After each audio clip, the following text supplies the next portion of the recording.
Welcome to this, our second architecture exchange. Just a quick protocol thing, just to switch off your phones, usual thing. Thanks so much for coming today. We've got a really exciting set of discussions coming up. We'd like to begin by saying a few words to frame the exchange and to acknowledge all those who have made today possible. We'll keep it brief, though, because you each have a piece of A4 paper with information about the speakers, their positions, and other acknowledgements. Let us specifically thank, however, the Arts Council and the Architecture Association for helping us bring together and to host this very specific group of people. Chantal Mouffe, Pier Vittorio Aureli, Reinhold Martin, Ines Weizman, and Sarah Whiting, each of them leading thinkers in their field. So, as you'll have noticed, we've deliberately framed this exchange, like the last exchange, with a sort of deceptively simple question. How is architecture political? Not whether it is, but how it is. And just for a moment, we'd like to open up that one question into a field of questions to try and make a space in which this debate will take place. Is architecture only political when it critiques the social order? Or is architecture always political in simply reproducing social order? Is architecture political when it absolutely opposes the economic, the managerial, the merely technical? Or is architecture political in every way that it literally defines the we against the they, the inside against the outside? Can architecture institute agonism? Can architecture create common symbolic spaces that give conflict an adversarial form?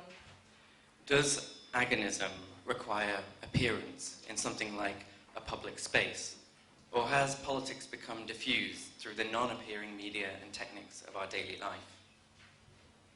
Does architecture's power exist in it being an exemplary representation of the world? Or does architecture's power exist in it being generic and reproducible? What forms should critical architecture take today?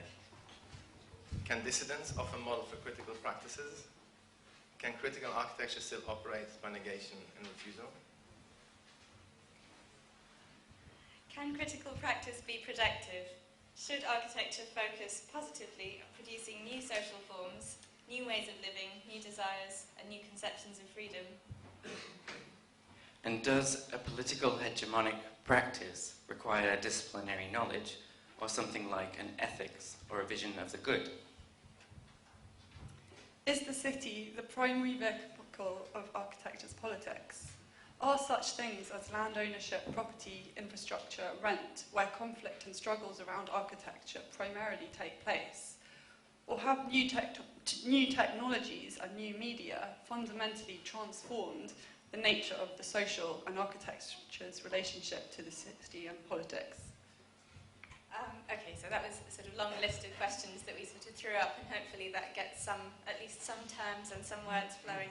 So in this exchange, our architects are adversaries in the sense that Chantal uses that particular term. Their different positions are circumscribed by the problematic nature of architecture itself, to which our four architectural speakers are committed. So it's our hope that today the fields of architectural theory and political theory will form some kind of alliance, even if provisional, by articulating some equivalences between themselves. The language of architectural theory is no doubt structured around the political metaphors, just as the language of political theory is structured around spatial metaphors. This suggests that each field has always already been thinking about the other all along. However, it's our task today to make explicit and articulate some of these equivalencies in asking, how is architecture political? So the format is very simple for the day. We're just going to go rapid fire through all of the four presentations by our architects. Then we'll take a break for everyone to refuel. And then when we come back, we'll have a response by Chantal Mouffe to the presentations, and then we'll go straight into a debate. So without further ado, please welcome everybody, all the panelists, and we'll kick off the event with our first speaker, which will be Reinhold Martin.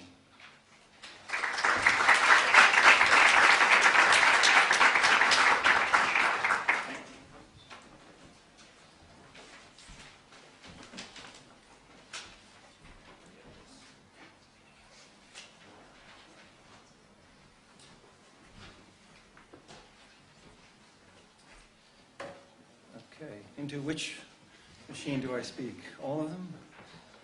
I suppose, yes. Very good. Well, hi. So, yes, first to thank so much our hosts, our many hosts, Joseph, Jessica, Chumi, and Umberto first, the Architecture Exchange, for inventing this format and this opportunity for all of us to engage in what promises to be a very interesting dialogue and perhaps debate, and to Brett for his hospitality, and of course to Chantal for her patience with disciplinary translation, no doubt, among other things. Although I am nominated here as an architect, I have to sort of qualify that. I identify these days as a retired architect. I don't practice architecture. I was trained as an architect and have practiced architecture, but have for many years now preoccupied myself with architectural scholarship and in both the history and theory of architecture in cities. And so what I'm going to offer to you today, to all of us, are essentially theoretical fragments that respond to some of the propositions that Chantal has offered to us over some years now, but also perhaps between the lines, refer to some of the raging debates that continue to preoccupy all of us in this troubled field. So I'll begin by just asking another question. There are many questions here, and the version of the question, let's say, that I begin with is, can political life be described in properly spatial terms? We could say properly architectural terms. Let's just say spatial for now.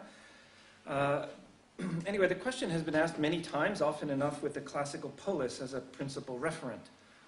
Not necessarily coincident with the city or the city-state per se. The polis is, as Hannah Arendt would have it, a space of appearance before others for the purposes of what she calls acting and speaking together in a political fashion.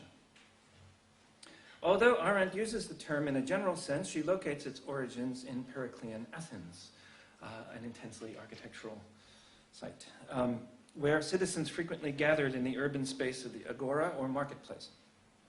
However, while noting that tyrants, as she calls them, had persistently sought to transform the Greek agora into, quote, an assemblage of shops like the bazaars of Oriental despotism, Arendt does not mention the most visible monument to the polis as a site of political speech, as it were, the literal architecture, which would have been the Bouleuterion, or council chamber, located in the agora's central precinct, where 500 or so propertied male citizens serving as representatives of the people, or demos, assembled regularly to debate and vote on day-to-day political matters and attend to the daily business of the city-state. Stretched to its widest scope, then, this scene in the Bouleuterion constitutes an imaginary ground on which the figure of democracy has been erected over the past 3 centuries or so in European and North American political discourse. Reconstructed archaeologically, the Bouleuterion, or Assembly Hall, exhibits, in other words, literally, taken literally, the Assembly Hall exhibits several distinct, although hardly unique, spatial characteristics. Distance from dwelling houses, inward orientation, and enclosure. Another space, however, more decisively locates the polis as topos. During the city's, or in other words, locates the polis topologically, which is where my emphasis is going to be. During the city-state's periods of democratic rule, once a month, 6,000 or so Athenian citizens would gather in a popular assembly on the Pnyx. You know the Pnyx? It's a very nice place to go. In contrast to the representative nature of assembly on the Bouleuterion, and taking into account the complex differentiation of the Athenian populace into socioeconomic strata, and by gender, which limited citizenship and participation in formal political life to male property holders, the Pnyx was much closer to being the site of what today we would call direct democracy. The Pnyx is located on a small hill adjacent to the Agora and opposite the ancient Acropolis. Today it resembles a large earthwork in which a slightly sloped, semicircular, open-air auditorium has been cut essentially into the side of the hill, facing inwards towards an orator's podium or bema. Archaeologists tell us that the Pnyx was constructed in 3 stages, from the 6th century BCE to the 4th century BCE, although it's unclear whether the 3rd reconstruction was ever completed. They actually know relatively little about the Pnyx and how it was used. Some accounts point out that the orientation of the auditorium away from the Acropolis, on the slopes of the Acropolis, is where earlier assemblies had been held. This orientation away seems to indicate a turning away from divine authority in a gesture of what our era might call secularization. Archaeologists do not always agree even on how many citizens typically occupied the Pnyx during meetings, although consensus tends towards 6,000, which was the number required for a quorum. All sorts of inducements were tried to encourage or coerce citizens to climb the hill at dawn to attend the meetings. They couldn't actually get people up there in the mornings, apparently, including a stipend for political service not unlike that offered for jury service. Relatively little is known about how the assemblies were conducted, as I said, including even such mundane details as whether participants sat or stood during the deliberations. Regardless of these unknowns, it is fair to suggest, I think, that the popular assemblies held at the Pnyx offer the most accurate paradigm of Arendt's space of appearance in the ancient polis. The popular assemblies also help us to grasp the polis as a set of topological relations. I say topological rather than topographical since, although by virtue of its location on a hilltop, the Pnyx is like the Bouleuterion and like any modern parliament, though by different means, it lies outside the everyday space of the city. So it's kind of up there, off to the side and up out of the way. It thus helps constitute the polis by way of a primary topological distinction, as outside and away. In Arendt's schema, as in ancient Athens, the polis stands conceptually differentiated from the household, or oikos, as the political is differentiated from the social, and as outside is differentiated from inside. The household is a site of production and reproduction, which by virtue of being sharply distinguished from the polis while also supporting it, remains subject to despotic rule in the household by the same male citizens who, in principle if not in fact, engaged in monthly democratic deliberations on the Pnyx. Now, in her idealization of the Athenian model, which endorses this division of political life from economic life, or public from private, Arendt tacitly accepts this contradiction.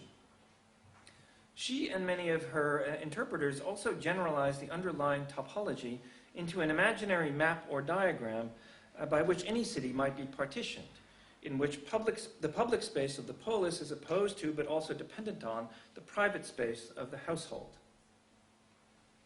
To be sure, the opposition of public to private is easily deconstructed and has been many times.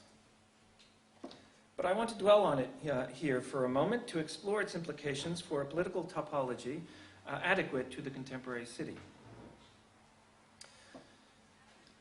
In a short essay in the exhibition catalog, Making Things Public, edited by Bruno Latour and Peter Weibel, Chantal Mouffe summarizes several key aspects of her political thought. The irreducible antagonism that defines the political, the differentiation of the political from the social, or the realm of sedimented practices, the role of hegemony in temporarily stabilizing foundational contingencies, and the taming, as she calls it, of the Schmittian friend-enemy relation into an agonistic set of we-they contests where the adversarial component remains irreducible, but is based on mutual recognition rather than annihilation. In a publication for which, in Latour's introduction, the Assembly, and more surreptitiously the Parliament, acts as a kind of master signifier for political activity, this is Latour, not Mouffe, it's not surprising that Mouffe speculates in the final section of her essay on what she calls, quote, the consequences for envisaging the public space of the agonistic model of democratic politics. Her answer is an elaboration of the radically democratic pluralism that she and Ernesto Laclau developed as an alternative to the 20th century's univocal socialisms, as well as to oppose a liberal pluralism that equates democracy with an enforced consensus shaped by market-oriented individualism rather than genuinely adversarial political debate. For an agonistic politics that presupposes irreconcilable positions and interests, Mouffe argues, quote, public spaces are always plural. The agonistic confrontation takes place on a multiplicity of discursive surfaces. End quote. I think we'll probably hear many quotes from Chantal, and we can accumulate them.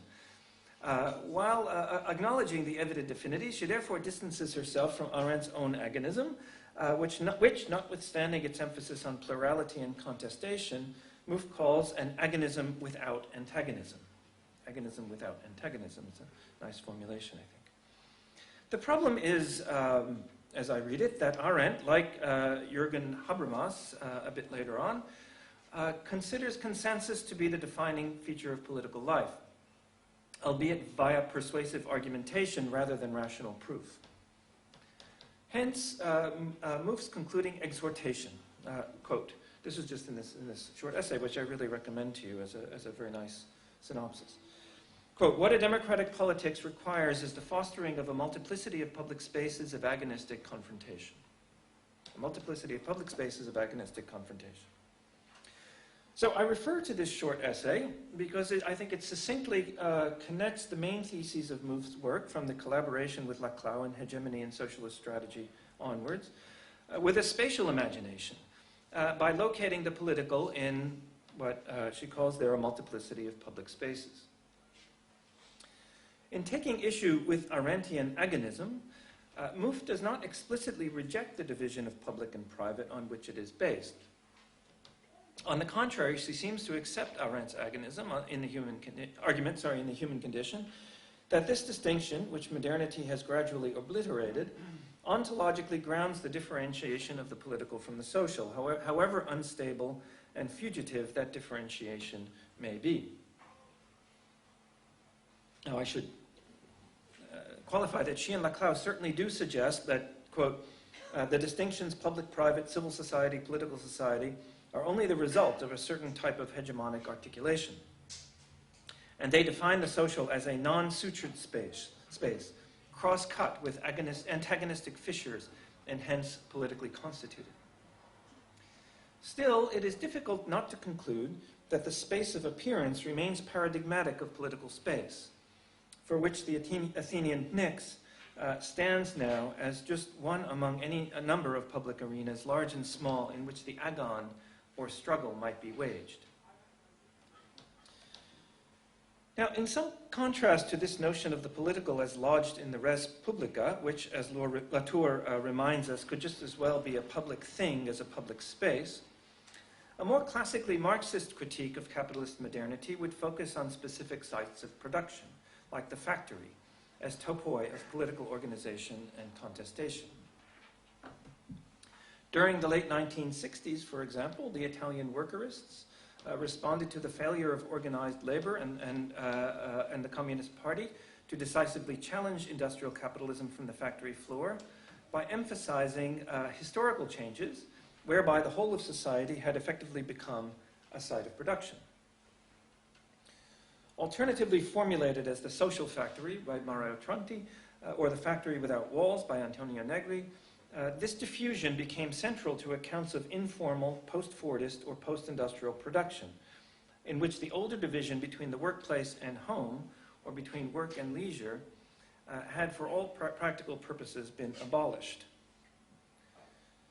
Now, although most visibly associated with newer forms of intellectual work, gathered together under the somewhat misleading category of immaterial labor, perhaps you've heard this expression, This accounts for this account of the dispersion or deterritorialization of factory work, and of both exploitation and of organized political resistance, is the strict obverse of Arendt's public sphere. Particularly in its post-Fordist iterations, the factory without walls is nothing other than Arendt's household, or oikos, the realm of the social but also of production and reproduction, generalized. In that sense, the workerist model, especially as updated by Negri in his recent collaborations with Michael Hart, matches up with Arendt's claim that the modern period has seen the replacement of the properly political agon with household administration under the sign of the social. Now, that Hart and Negri more frequently analyze the consequent regime through the lens of Foucauldian biopolitics rather than through Arendt's categories is of lesser importance for us here, since, despite their significant differences, the two models converge on a crucial point. In short, Arendt's animal laborans, as she calls this social being, is the homo economicus, Foucault's late reflections on neoliberalism. The economic, in the form of household management, enters into Arendt's scheme as what Mouffe would call hegemony. As animal laborans overtakes homo faber, the social overtakes the political, and managerial capitalism is consolidated around a human subject reconceived as what Foucault called an entrepreneurial abilities machine, or human capital, in need of biopolitical care. Which returns us to Athens, believe it or not. This is, I think, actually quite funny, that among the fragmentary evidence that archaeologists have adduced that they've used to reconstruct the workings of the Pnyx is a passage from Aristophanes in his comedy, The Assemblywomen, in which was most so they're using a piece of Greek comedy to reconstruct what they think happened in these popular assemblies. Of classical theater, in other words. So the Assemblywoman was most likely written by Aristophanes and performed in the 4th century BCE. In the play, a group of Athenian women, disguised as men, leave their respective households at dawn, enter the Pnyx, and join the popular assembly. There, they propose that women rather than men govern the polis. And since the disguised women are in the majority, they win the vote and assume power. In the play's opening scene, as the women gather on a city street and don their disguises, they conduct a mock assembly to practice their speeches and decide who among them should address the people. After some unconvincing attempts from the others, the play's protagonist, named Praxagora, emerges as the group's lead orator. Her practice speech is a blend of accusation. She's like practicing this speech that she's going to give in the Pnyx. She says, for example, you, the sovereign people, are responsible for this mess. That's the accusation. Then logic. I propose that we turn our governance of the polis to the women, since they are so competent as stewards and treasurers of our households. And morality. Their character, women's character, is superior than ours. So she's trying out all these arguments. In that sense, Aristophanes parodies the arts of persuasion around which a properly agonistic polis might form. But what is most interesting for our purposes is that we never see the women at the Pnyx. Indeed, we never see the Pnyx at all. Having chosen their representative, the women depart for the assembly. They go off stage. And after a choral interlude and an encounter with the men of Athens dressed in their wives' clothes, an encounter on the street, for the women had taken their clothes, the action resumes with Praxagora presiding now over a reformed polis. So they've been to the assembly, changed the law, and now the women of Athens or the assembly women of Athens are in charge. The polis that emerges is essentially communist in that it renders all property common among all citizens, although slaves remain excluded, and establishes social equality and sexual freedoms. But again, our question here is less how it does so than where it does so. So it's a slight modification of the official question for the gathering. If anything, the symbolic and practical role of the popular assembly gathered on the Pnyx, by which the new regime was voted in, gives way to sedimented everyday activities that revolve around food and sex. Still, whatever political consensus has been achieved was illusory as it was obtained by deceit. Underlying antagonisms remain. Praxagora makes good on her proposal to as she says, remodel the city into one big household, while the Pnyx itself remains off stage. The actual space of assembly never appears. We can interpret its occult position in three ways. One, it remains awaiting further political deliberation. In other words, they can always go back up there and debate. Two, it is obsolete as the post-political utopia has been achieved, this communist utopia. Or three, it is redundant as politics has moved into the household. Now, although the titular characters of Aristophanes' play are the assemblywomen of Athens, their politics are enacted not so much in the assembly or even in the street where they first rehearse their speeches, as in the day-to-day work of governing, where household administration has become paradigmatic. In Mouffe and Laclau's sense, this is the work of hegemony, the institutionalizing of a dominant regime that brings temporary order to the contingencies around which the agon or political struggle plays out. That the rule of women reverses that of men does not fundamentally alter the terms of struggle. It's always possible for the legitimacy of the new government to be debated anew in a popular assembly. The status of the Pnyx as the archetypal space of politics seems thereby preserved, except insofar as women in the classical polis are representatives of the social rather than the political. Yes, their actions, in other words, we cannot essentialize this, and their actions can most certainly be said that they have laid claim on the space of appearance, and thereby changed valence or switched sides.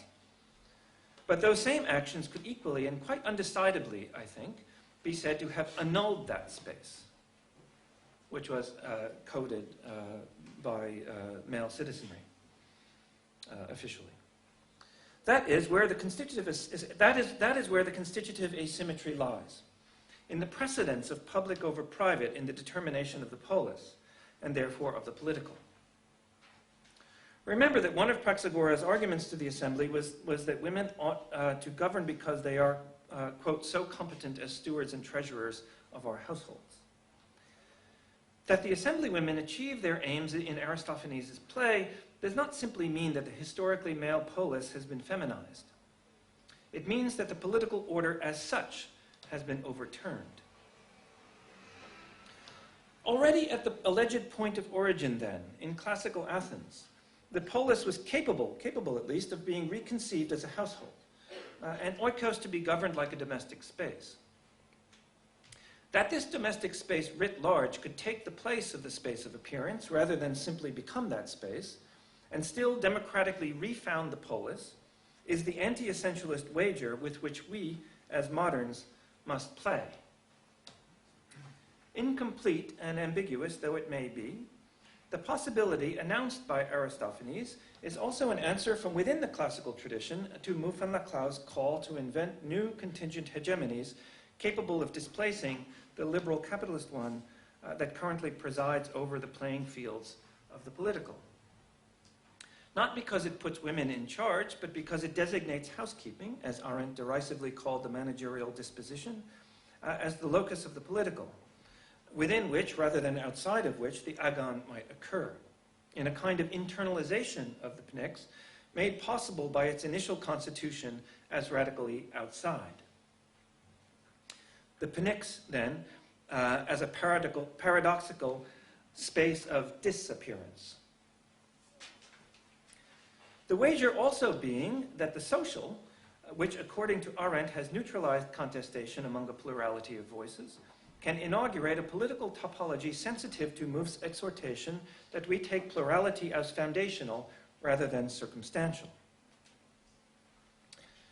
This type of political topology, wherein the polis is potentially reconstituted everywhere except in the formal assembly, which remains outside the frame, as it were, is related to, but also different from, that imagined by theorists of a factory without walls, in which the social field and the means of production coincide.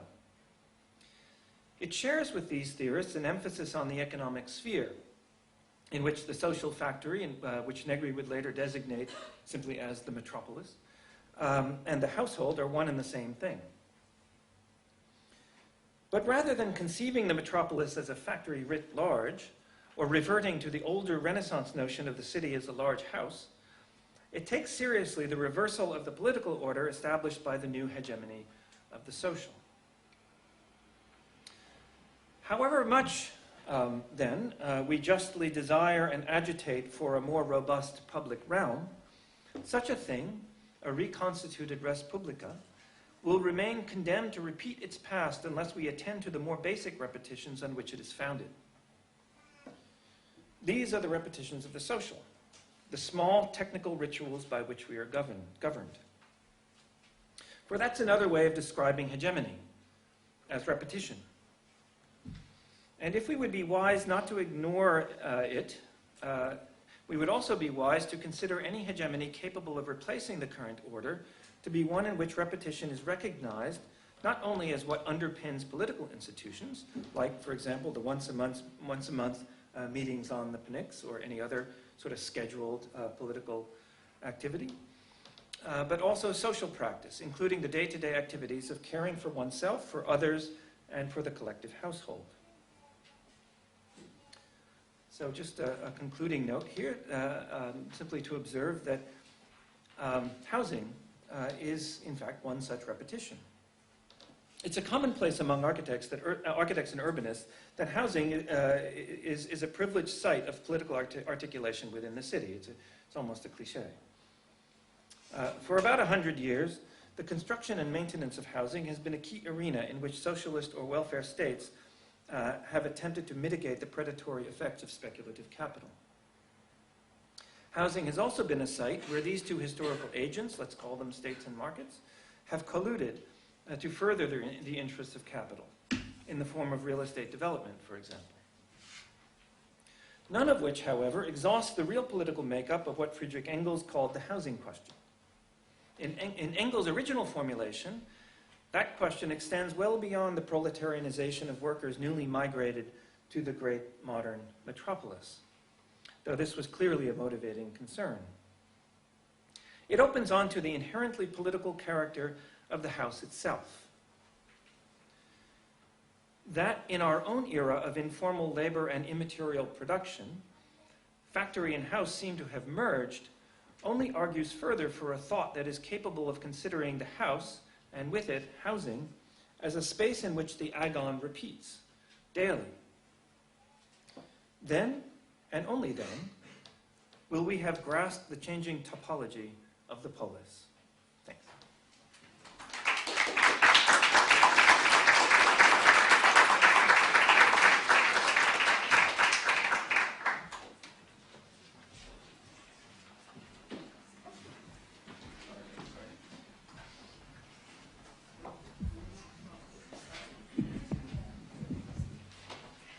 Thanks, Reinhold. That was perfectly kept to time. So just to carry on then in the same pace, and we are trying to stop the image from cycling, by the way, for those of you who are distracted by it. I'd like to introduce Ines Weizman as the second speaker. Come up.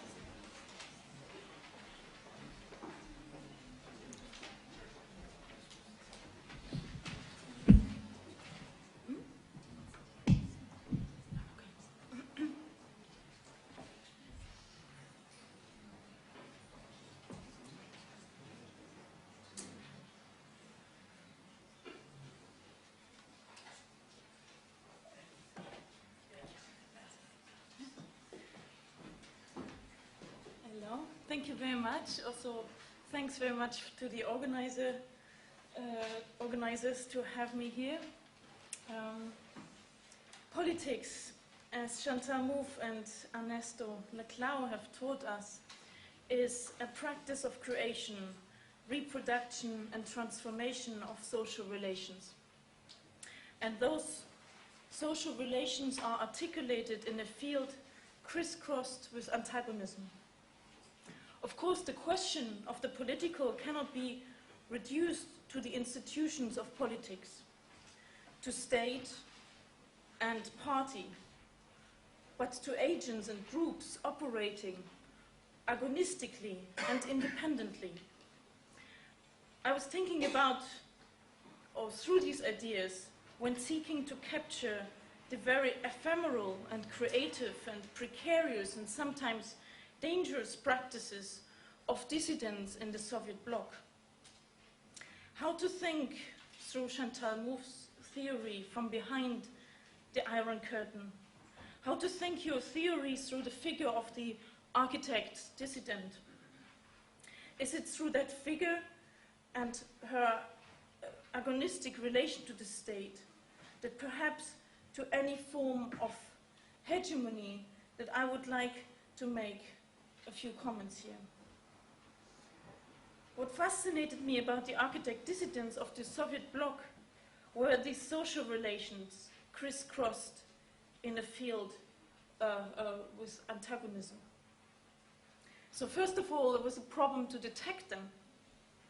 These practices were somewhat covert about their antagonism in using art and architecture to mask and translate their antagonism into well-coded messages articulated in music, theater, installation art, performances, and also indeed, incredibly so, in architecture. And here in architecture we find it in pedagogy, drawings, competition entries, informal and unofficial exhibitions. Between antagonism and agonism, they wanted to transform, break away from the state socialism and its empty propaganda and political slogans. Artists wanted to transform but could not express it in a clear articulation of a claim. This is the reason that the aesthetic practices became so important. There was a conversion, a medium, in which claims of those acting politically but outside of state institutions were articulated. I could think of Ilya Kabakov's installation of an imaginary escape undertaken from a flat somewhere in Moscow. You probably know this installation, The Man Who Flew into Space from His Apartment, which illustrates probably very fittingly this urge of the individual who's trying to break out from the tyrant claims of the state for the communist utopia. The room had been decorated with communist paraphernalia and a makeshift slingshot from which apparently the hero had catapulted himself into space, had to be installed and deinstalled in private apartments to be shown only to an underground scene of artists, architects, and intellectuals. Numerous such exhibitions and installations have taken place throughout the Soviet bloc without any record or an account of its testimonies. It was also to create here a space of a subversive political collective in a similar way the paper architects formed when they had to undergo a kind of censorship to send their drawings per email, or per mail, they're posting it that would have been easy, to international competitions. So the very institution actually to collect drawings before they were sent off to be posted created actually a political collective, you could say. It is the dissident as an agent operating outside state institution, outside party affiliations or any official sanctioned order that I tried to identify and portray. So my question is how we can capture historically revolutionary politics and the various shifts and articulations to dissident politics in the Eastern Bloc and what we can learn from it. What can we learn from the tension between the revolutionary and the dissident?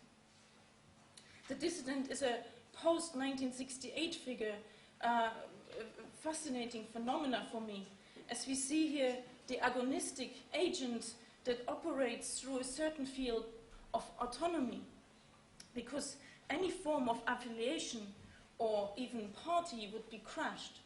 So the dissident is also an agent without a party, without an agency.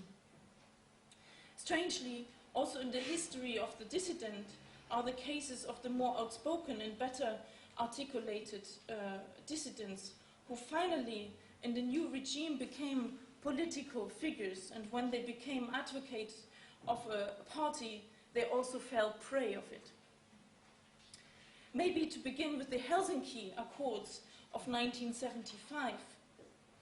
In exchange for the recognition of the post-war territorial boundaries and national sovereignties of their governments, the Soviet bloc agreed to comply with the International Conventions of Human Rights. Soviet leaders underestimated the effect of these accords, and soon a number of groups, the Helsinki Group in Moscow, Charter 77 in Czechoslovakia, and since 1979, the Helsinki Watch Group in Poland were established to monitor compliance. In 1978, the private American NGO Helsinki Watch began to report on human rights violations and abusive governments across the world with the self-imposed task of observing the former Soviet bloc countries' fulfillment of the conditions of the Helsinki Accords of 1975 that sought to guarantee individual freedom. This group, along with many others, reported on and supported Eastern European dissidents. The spectre of the dissident certainly haunted the last decade of the communist bloc and contributed to its meltdown.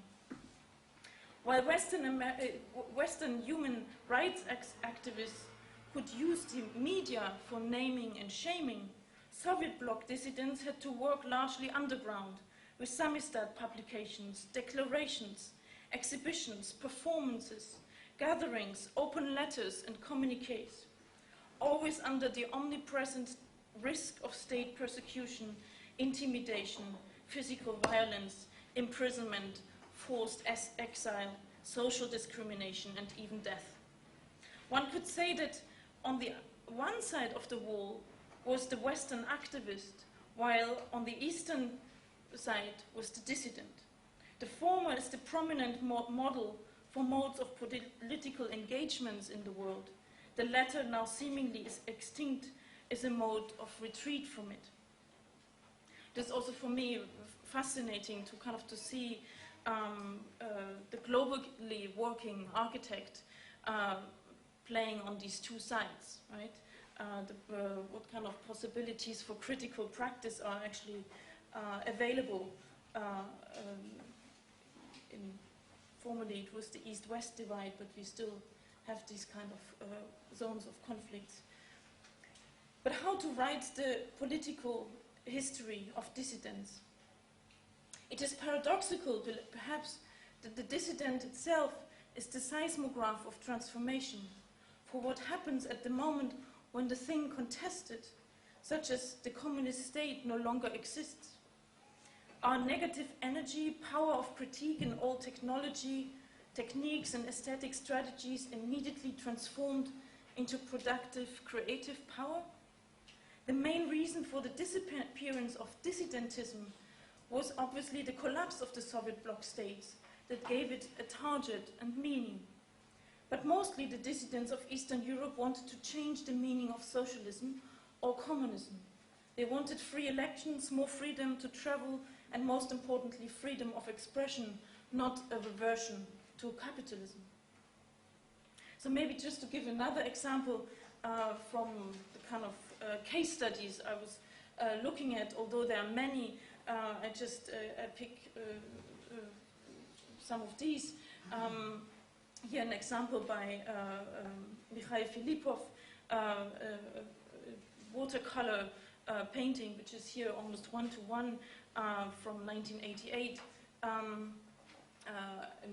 Fascinating proposal at that time to reconstruct the Church of Christ the Savior in Moscow at the time when it was still a kind of a public swimming pool. We see also in the kind of drawings a very particular technique of using watercolors an incredibly highly detailed way of drawings, also in this kind of cinematic representation with all kind of skills of a painter here used.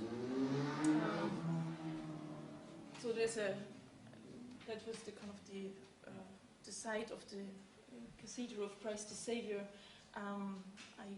You probably know the image of the swimming pool and also of the recently reconstructed cathedral. So that drawing was in some ways working with a kind of a potential future proposition in 1988 when it was certainly not on the agenda. Another project or kind of drawing by Iskander Galimov, fascinating the way he, I mean, if you would zoom closer into it, it's minutely drawn, actually not as an etching, but through a rapidograph, and highly detailed architectural examples are actually featured in the very forms of this interior. So it's also in the very gesture of drawing in this kind of high detail, which is absolutely ineffective, obviously, of the kind of the state functionalism. So to actually to find gestures that create that imaginary space that dissidents were craving so much for. Another fascinating series of drawings, of which I can also not show you all, has been created along the invitations to the Japanese architecture competition in the 1980s. Here, a first prize winner, Mikhail Belov, who works basically on all parts of the page to present a kind of a postmodern allegory, kind of telling stories through drawings, but one can also see that the drawing is actually explored to represent a kind of an imaginary dimension which certainly tried to escape from the realities of state socialism. Interesting maybe also to see in the history of the dissident to find the continuation to practices that when actually in the 1980s they were admiring kind of re-mobilizing historical styles. It was, I would say, a political motivation, while actually when it was possible to realize those, it falls exactly into its contrary, although he would certainly still represent it as a form of dissidence or opposition to the kind of the Western curtain wall architecture, which has also flooded Moscow's architecture. But among those 1980s practices were also several other references to architectural history.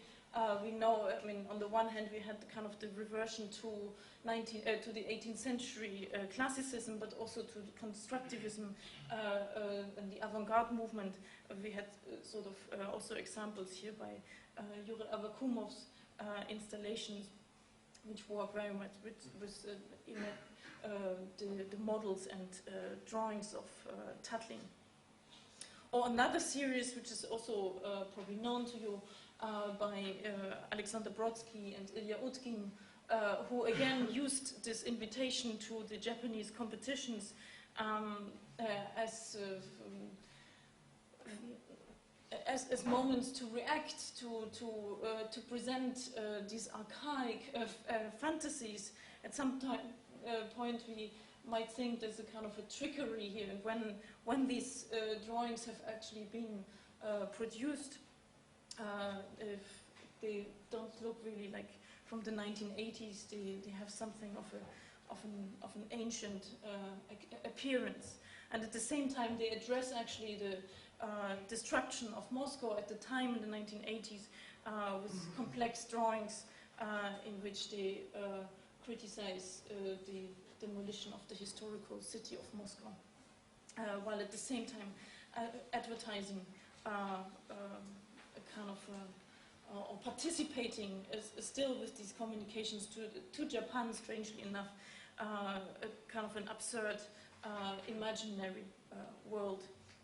Also, Alexander Brodsky is in that sense also interesting because he sort of survived the post-1990s still with very fascinating, courageous artistic practices rather than falling into the kind of the traps of the neoliberal new Moscow, or at least he's still trying. So here also a project for the vodka pavilion, which helps probably as a topic, kind of brief to work with. Dissidents do not share a single ideology. What they do share is an essential engine for politics, discontent, transformed into political action. But dissidence is different from revolutionary politics. Here it means a form of political practice that does not seek to overthrow and replace government or to take over the power to govern. Instead, dissidence is determined by radically and fundamentally contesting the way in which subjects are governed. It is a fundamental questioning of professional, cultural, and political conventions. Dissent seeks to mobilize civic passions in a struggle for the radical reorganization of force relations without assuming a horizon of ultimate satisfaction and a moment of absolute liberation. We could call it the politics of the governed while accepting the danger of being intimidated and prosecuted for doing so. We have, maybe I can give another example which with which I struggled, also trying to define whether this is fitting actually the category of the dissident, because in this case it would certainly fall out because it really challenges it. In the work of the two East German architects in the 1980s, Christian Enzmann and Bernd Ettel, imagination and fantasy did not remain in the domain of the private, but rather burst the elastic boundary between private dissidence and its public expression with dramatic effects and grave personal consequences. The two architects, research fellows at the architecture school in Weimar, smuggled into the GDR, first of all, competition briefs from West Berlin, and smuggled out their submissions with the help of a network of Austrian monks. And so this also changed actually the format of these drawings. I came once very naively to their office to ask for the panels which they had submitted, but this was actually, this is in original, so a small format which really had to be folded in a very strange way between the sheets of the monks. So the unlucky moment occurred when in 1983 one of the jury members reviewing Enzmann and Ettel's submissions in West Berlin was most likely a Stasi informer who had alerted the East German authorities. The competition was the first in a series of competitions for the subsequent building now known as Topography of Terror in Berlin. The drawing was headed with 4 large typed lines saying Diktatur. Rather than making the reference to the dictatorship of the Third Reich, they drew a wall strip, watchtowers and tree-lined pathways in an apparently idyllic landscape design, making an obvious but ironic connection to the architecture of surveillance of the GDR regime. They operated by seeking to produce architectural narratives legible in built form. The architect chose to confront the regime seemingly oblivious of obvious risks, expressing their dissent in drawing and in full awareness of the consequences, aiming to push the system to show the limit of its intolerance, perhaps in order to expose these political limits that were still very real during the gradual meltdown of the Eastern Bloc, or eager to be deported into the West, they preferred to go to prison on the way out of the country. If we think of dissident practices as a rather delicate interplay between the private and the public domain, between subtle gestures of refusal, subversion, and outspoken critique, the work of Ensman and Ettel seem to have pushed this boundary. In its radicalization, it marks perhaps the limit in the possible range of dissident practices. Here, the rules were broken rather than being played differently. By seeking to generate crisis, the two self-testified enemies of communism have practiced the utmost tactic of revolutionary socialism. The two architects were captured and charged with offending the GDR and imprisoned for 20 months. So this was also something which was interesting in this competition, that it was an international competition in which also British and from all over the world architects participated, but nobody referred to the wall because it was the topic was the topography of terror. So, but it was exactly on the side of the Berlin Wall. So it was strange. It was an anonymous competition, and it was strange that only this one East Berlin team was disqualified because it didn't fit into the. So I just have still other drawings of this team of architects who just continued as they had submitted or kind of smuggled the drawings out. They submitted to other competitions and eventually were caught by the police and were actually sent to prison for this. Actions against hegemonic forms of domination can use a variety of tactics, from active political engagement, self-conscious inefficiency, tactical refusal, evasion and confrontation. Given these lines, it is not always useful to distinguish between activists and dissidents, as the practice of the former is intertwined with that of the latter. Certainly, a demand for change as practiced through dissidents means more than asking difficult questions. It must be part of a determined and radical agonistic politics that aims to create the platform for new politics to emerge. And this platform, as we have seen, is an aesthetic, resonating chamber. But how to remain intrinsically critical of governments without seeking to take over power? Dissidence embodies inherent paradoxes, and in an almost Faustian pact, it invites power, its actors and executors, and sometimes executioners, into a complex dance with uncertain and precarious results. Here, distance from power represents the extreme unknowns and ongoing dangers of this practice as it shifts from complicity to complexity, from being instrumentalized to managing, to achieving real and effective change. Intellectuals under state socialism had, of course, also an ambivalent role as they existed between conformity and resistance. Dissident artists and writers were entangled in a mutual embrace with their senses. They were condemned, we could say, to collaborate with those that govern. Even if dissidents have not sought power, they have nevertheless been supported and abused by those who did. Dissident practices have therefore faced a different order of traps and contradictions, which makes diagram of these conflicts more complex than a simple conflict along the vertical dimension between top-down imposition and bottom-up dissent. Architecture is perhaps the least likely of practices to articulate a dissident position. Producing buildings requires political powers that control the two main conditions necessary for construction to occur: land and money. These are largely conservative and institutional, but position of architecture at the nexus where political, commercial, financial, military, ideological, cultural forces operate also has the potential to serve as the medium for articulating ideas of resistance, critique, reform, or evasion. Most architects I've interviewed have claimed that their forms of protest have nothing to do with dissidence. a designation they deserve or they would reserve for the heroic sacrifice of political dissidents, many of whom were imprisoned, killed or tortured.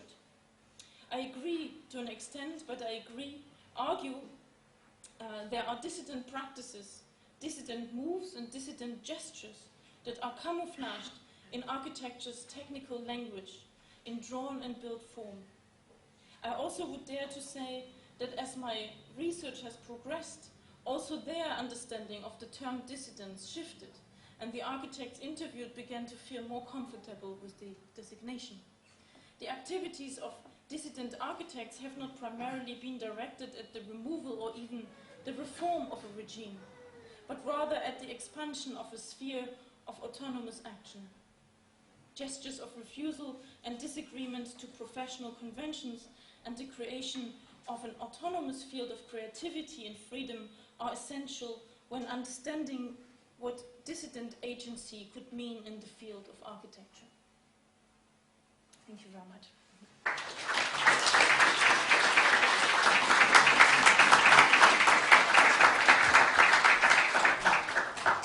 Thank you, Ines. Could I please invite our next speaker, Pier Vittorio Aureli, Diploma 14, Unit Master at the A, and founder of Dogma.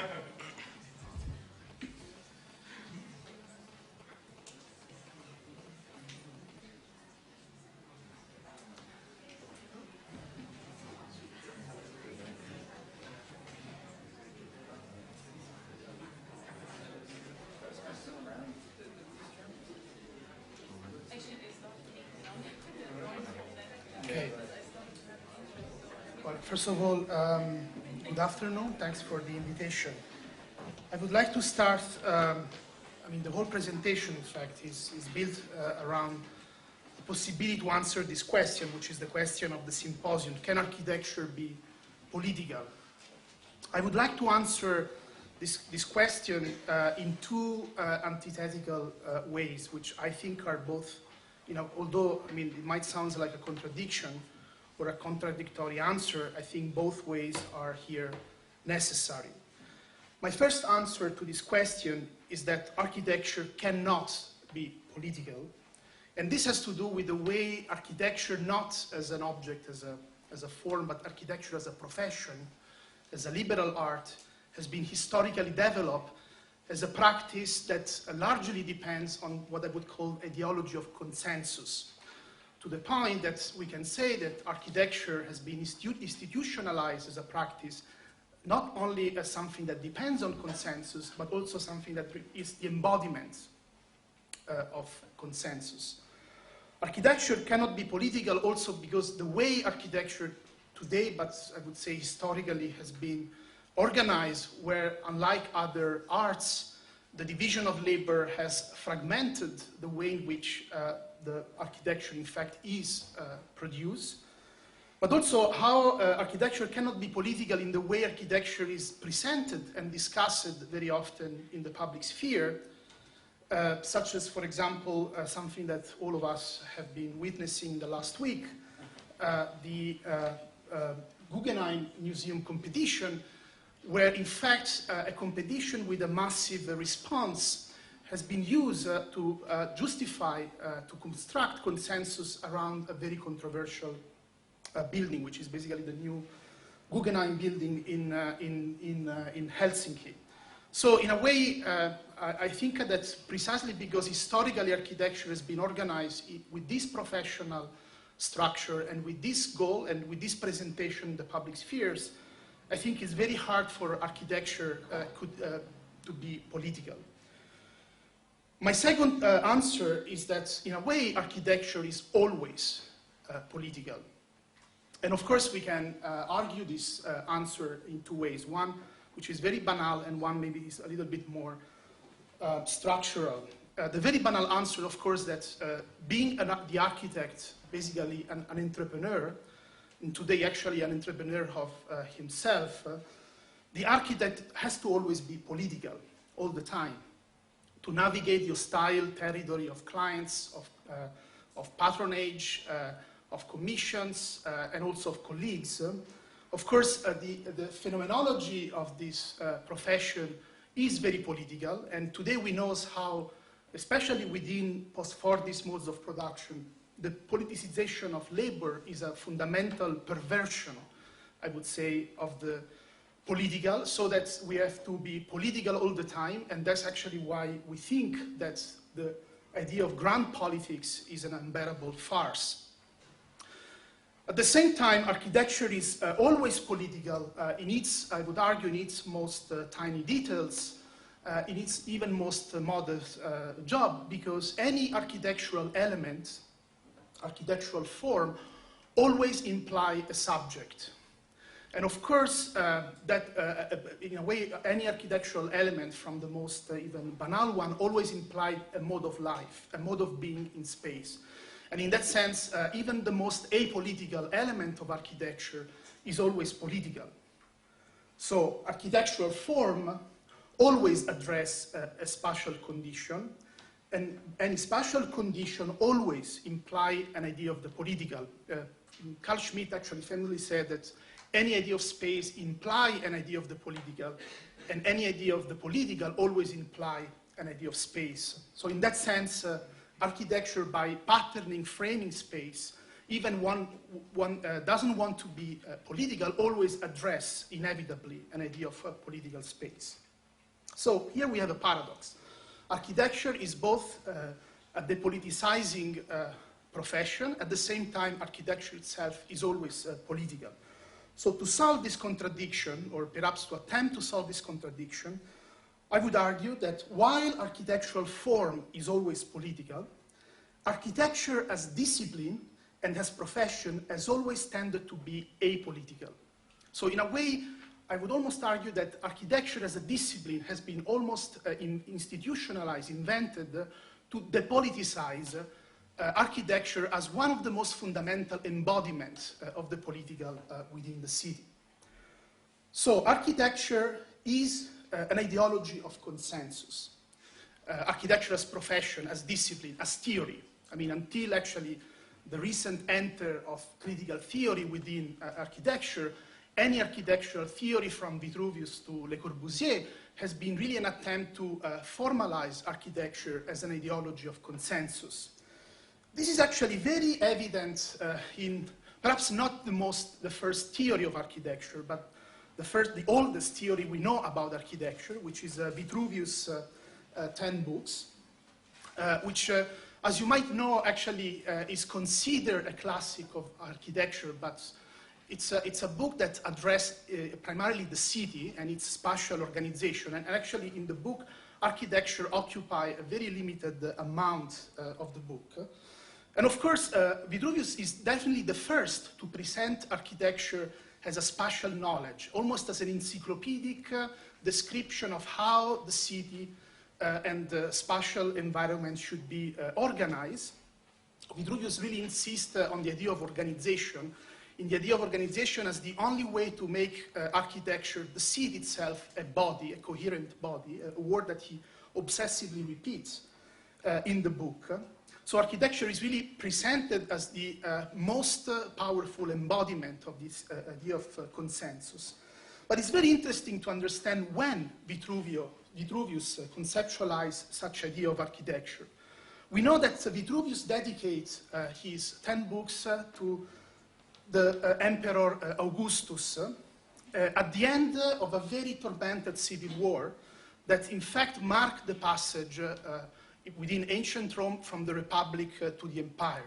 And in fact, Vitruvius even refers to this very tragic context in which he writes the architecture at the very beginning of the 10 books. And in fact, he refers to Augustus as the inspirator of such encyclopedic construction of the discipline of architecture. And here actually we see what is the real motivation of such encyclopedic definition of the discipline of architecture. The idea to transform architecture as a discursive knowledge, able to construct a coherent idea of space, which of course refers really to the effort of the Emperor Augustus to pacify basically the Roman Empire. It's not by chance that Vitruvius, in his book, talks about calendars, sundials, all efforts that the empire took in order to reform structurally the very managerial, administrative condition of the empire. So we can almost argue that with the 10 books, design, because this is really what is at stake in Vitruvius' understanding of architecture, not so much architecture as an object, but architecture as a practice. So design replaced politics. This has been always the tendency in any architectural theory until recently, and I think this is for me one of the fundamental problems of design today, the tendency that design is always advanced as something that either has to enable and sometimes preempt a possibility of politics. So design, in a way, in this kind of codification of architectural theory, design replaces politics. But of course, as we have seen in the case of Vitruvius, that he writes this book at the very end of a very tormented civil war, a very tormented conflict, we always have to consider this tendency of architecture to be the embodiment of an ideology of consensus versus the possibility of conflict. So the ideology of consensus is always contraposed to the reality of conflict. And I would argue that the political in architecture lies precisely in this dialectic between its being the attempt to embody an idea of consensus and how this embodiment always sits in the volcano of a possible conflict. Perhaps the most radical and I would say most interesting representation of this inherent conflict of architecture was actually a famous statement by Le Corbusier, the famous out-out architecture and revolution. Actually, what you see here was the mock-up of the cover of the book Towards an Architecture that at first Le Corbusier thought to publish under the title Architectural Revolution, which would have been, I think, a much more interesting title instead of Version Architecture, which of course doesn't mean anything.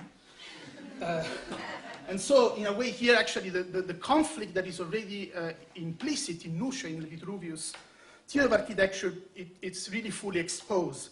And I think even more in Le Corbusier's idea of planning, as actually you see in his contribution to this very influential French magazine, Plans, which in 1931 devoted one issue to the idea of war.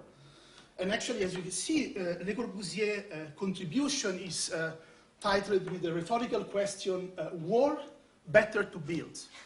So in a way, building is the only way in which a conflict, the possibility of conflict can be avoided. And actually, this is for me really the most true, of course, Le Corbusier never failed to be politically incorrect. Although he's a very conservative thinker, he has this ability to really expose the problem in its most brutal terms. And it's interesting to see how the golden age of architects being involved in city planning, in creating ideas of the city, the 1920s and the early 30s, was in a way a response to the very conflictual situation in which the working class found itself at that point. So here actually the dichotomy architecture revolution, especially in this idea of stability, idea of the importance of planning becomes very crucial.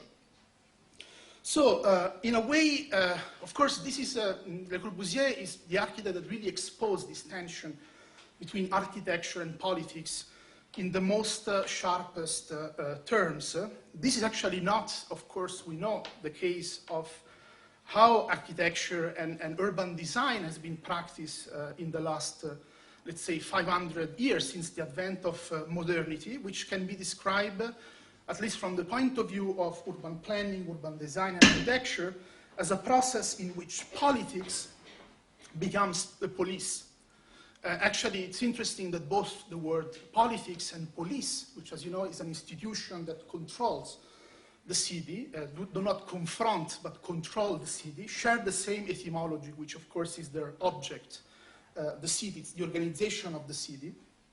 And of course, in this kind of condition, which of course becomes very strong with the rise of urbanization, it's very difficult to define the terms, like the case of Vitruvius or Le Corbusier, the terms of a political confrontation.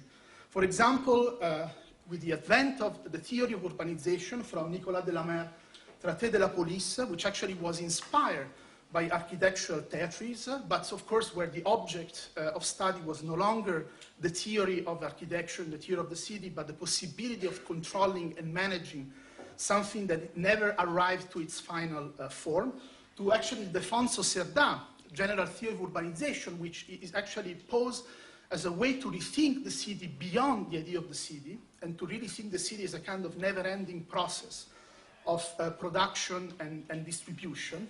And of course, within these terms, the city actually becomes what Lewis Mumford would call a mega machine, a gigantic apparatus where nor the dweller, neither the architect as agent can really understand what are the terms in which a political rupture can be introduced. And we know that this is really defined by a lot of political scientists and philosophers at the moment where politics essentially become government.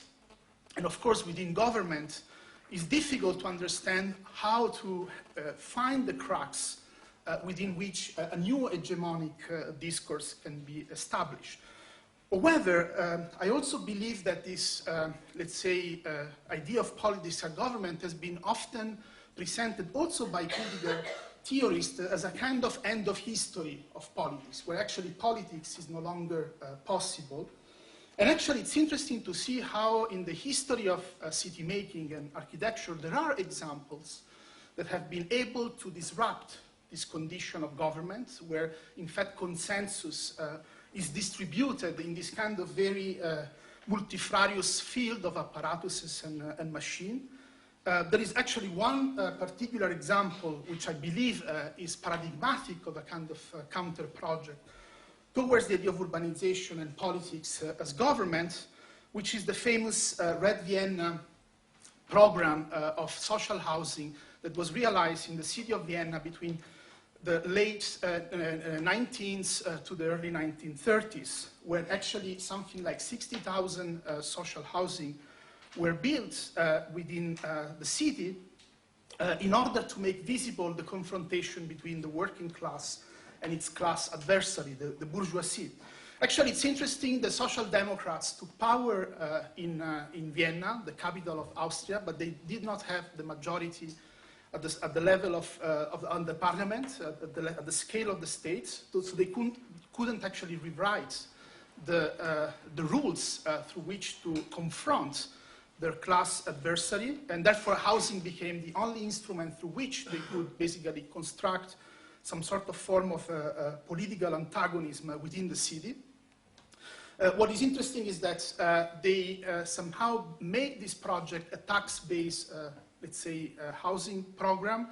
So in a way, the houses built for the workers were somehow the revenue that would come from land speculation. So they, in a way, they managed to have both systems at the same time, where one would feed the other.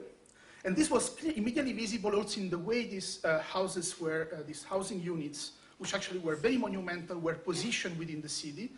They did not actually have these housing projects in the outskirts, but really within the city, and using a very specific form, which is the form of the courtyard, where in fact all the entrances to the houses are not actually from the street, as usually happen with speculative developments, but actually from within the houses. In fact, from outside these houses are very confrontational. They are not, they immediately pose a completely different image of the city than the other houses.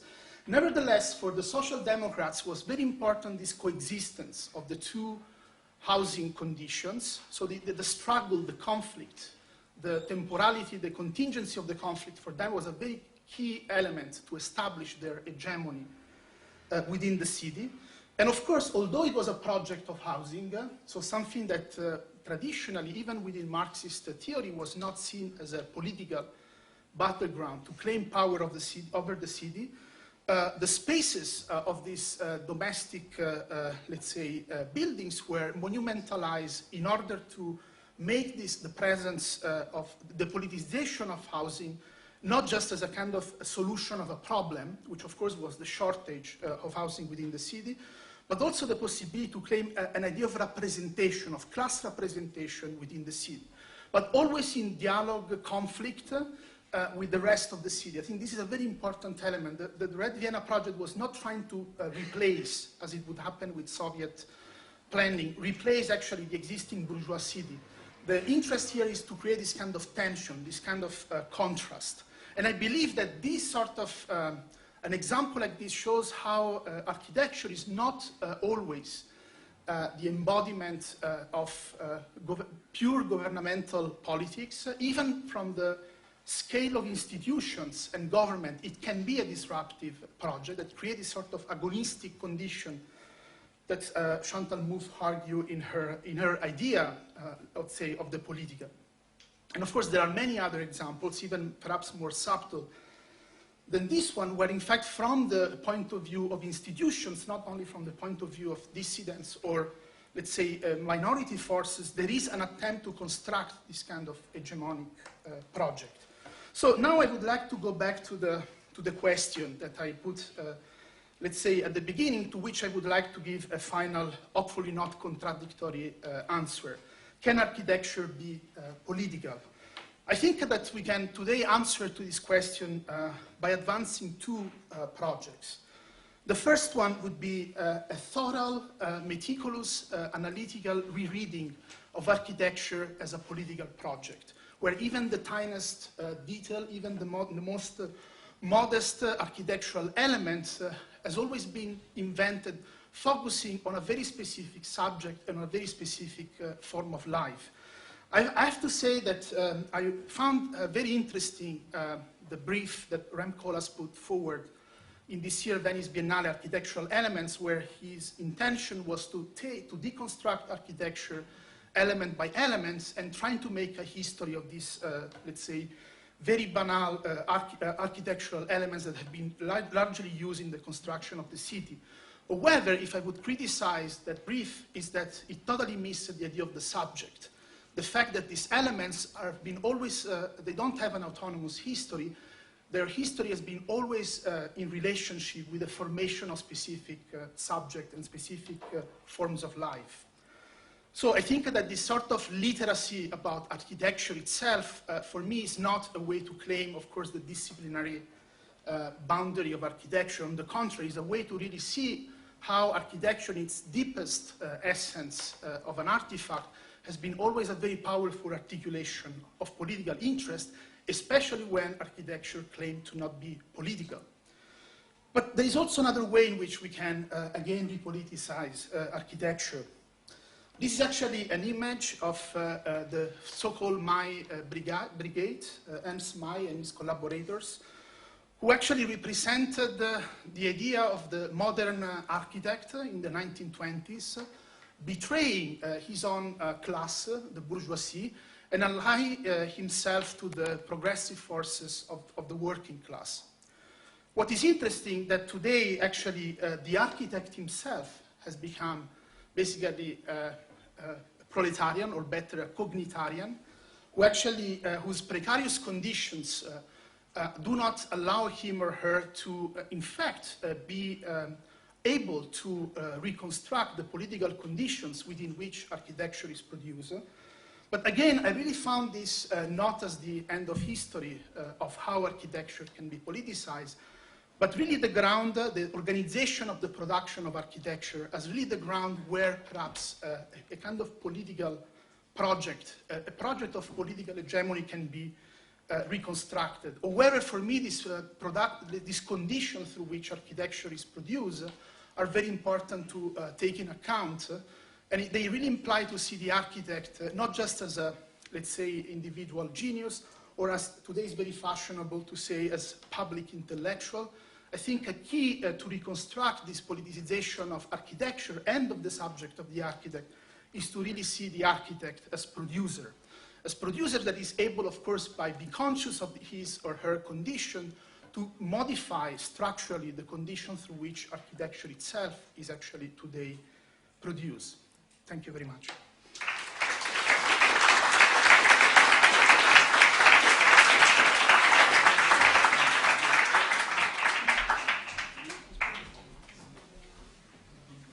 welcome our next speaker, Sarah Whiting, Dean, and William Ward-Watkin, Professor of Architecture at Rice University and a partner of WW Architecture.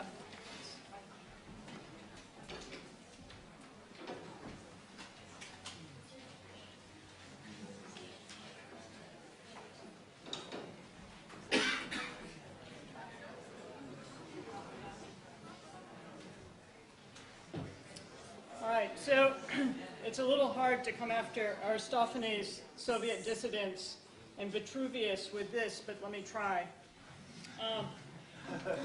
Springboarding from Chantal Mouffe's writing on agonistic artistic practices specifically, I want to talk today about architecture as a practice and about how an architectural practice might be political. And this actually follows, I think, very nicely on Pier Vittorio, who probably said it much more gracefully and certainly with a more beautiful accent. So architectural practice differs from most artistic practices in its scale, its complexities, its economies, and its liabilities. It demands extreme generalism and at the same time extreme expertise across a spectrum that ranges from aesthetics to zoning. Architecture has a temporality that demands patience. It's not the fast responder of the arts world. Architecture requires collaborations that aren't among peers or even among those who share any affinities, that is, collaborations with contractors, zoning clerks, and banks. These are just two images of architects. Sort of people actually just generally don't know what architects do or what architecture is, and so Mike Brady was the one I grew up with, the Brady Bunch. There are very few people who probably understand that reference. And then The Simpsons famously portrayed Frank Gehry as an architect of genius in one of their episodes. So I don't foreground architecture's complicated, imbricated status either as a criticism or as an excuse. It's simply a given. It's a given that makes architectural practice already political, but it makes it hard for any architect to act politically. This is somewhat similar to what Pier Vittorio was just saying. That is, architectural practice is always political. Practice is a perpetual agonistic enterprise, but it's one where architects are almost always losing the playing field or battlefield or whatever field you want to call it to dominant hegemonies. And it's also why it's so hard to find allies on that field. As a quick example, I live in Houston, a city that's actually very well known for its private philanthropic support of the arts. It's the flip side to a libertarian environment, is that actually there's very good philanthropic support of the arts. But despite that climate, there is in Houston a significant distinction between support of or even interest in architecture and the other arts. This is the home, for example, of a significant patron of contemporary and very avant-garde theater, music, and fine arts. Here is the remarkably banal performance hall in Houston that also carries his name because he funded it. And I'm trying here to be polite because he's British, and I don't want to slander him on his home turf. He's extremely smart when it comes to the fine arts and music, and again, specifically to avant-garde materials. He actually produces contemporary music, among doing other things. But it's astonishing how can he be so remarkably deaf when it comes to architecture. And I don't attribute this failure to stupidity. The potential field, which is so hard for architects to practice upon, is nearly impossible for patrons and clients to find, let alone to understand.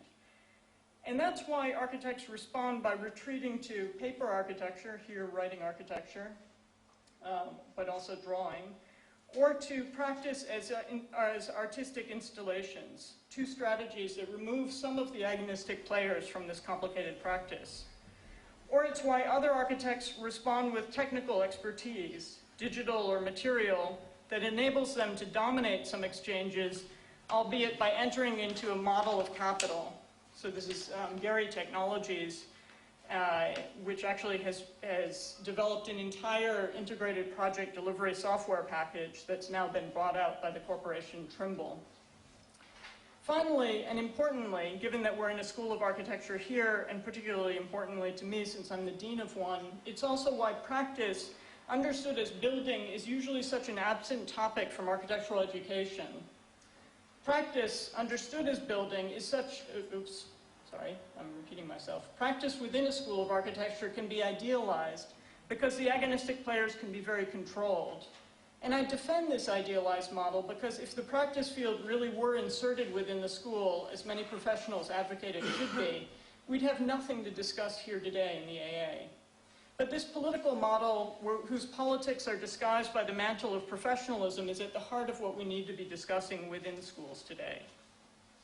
Aspiring to draw the contours of a possible agonistic architectural practice that maybe, possibly, perhaps, helps to shore up the fighting power of the architect, I'd like to rely upon three terms: the projective, judgment, and legibility. All three derive from my reading of Chantal Mouffe's writings on agonistic artistic practices, though they reveal my reading her writing through a very self-interested lens. Now, I have to admit today that it's at once exhilarating and intimidating to have her right here to point out whether I'm making any sense whatsoever as I try to extend her arguments into our field. I also have to add an apology because I was supposed to submit a draft of this argument well ahead of time for her to be able to respond to, and I didn't. And here I turn to Myra Coleman, one of my favorite cartoons about the difficulty of time, as my excuse. But I hope that this exchange can itself extend, as there's no topic more important to me right now. So I also want to take this moment to thank Jessica and Joseph, Umberto and Shumi for inviting me and giving me this opportunity. I think it's a great format. So to give you a snapshot, as this short talk will necessarily be argued in shorthand, and I fear I've packed too much into it, I argue that for architecture to be political, in the agonistic terms that Mouffe lays out, it has to have a project.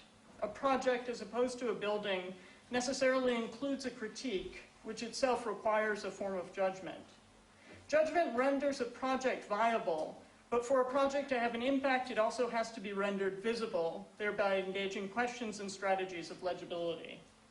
While art practices can have these aspects of project, judgment, and legibility, they can, unlike architecture, remain at the stage of critique. In other words, an art practice does not have to posit a project, whereas architecture does have to because of its permanent status, or at least its pretense to permanence.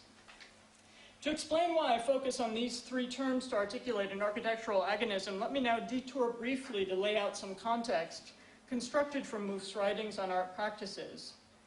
Not too surprisingly, Mouffe opens all of her texts on this subject with the observation that art occupies an increasingly central place in our societies, but can it still play a critical role?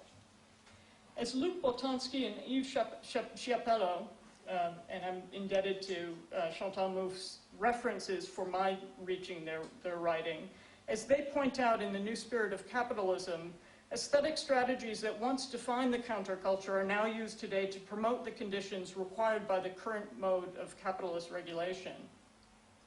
While this diagnosis of the compromising of artistic activism may lead some to Alain Badiou's conclusion that it is better to do nothing than to contribute to the invention of formal ways of rendering visible that which empire already recognizes as existent, Mouffe points to some practices that manage to have an impact despite this condition of capitalist co-option. In her article, Art and Democracy, published in Open in 2008, she relies on 4 categories of critical art delineated by Richard Noble in his text, Imagining the Political, some provisional remarks on art and politics, and you can see those here. I won't read the screen.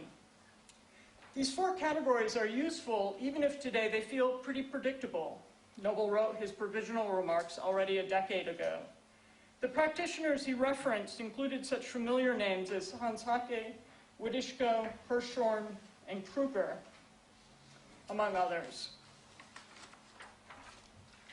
But to return to Mouffe's questions, can these strategies still be critical today? You can see that Kruger's already been reappropriated as a tote bag you can buy online.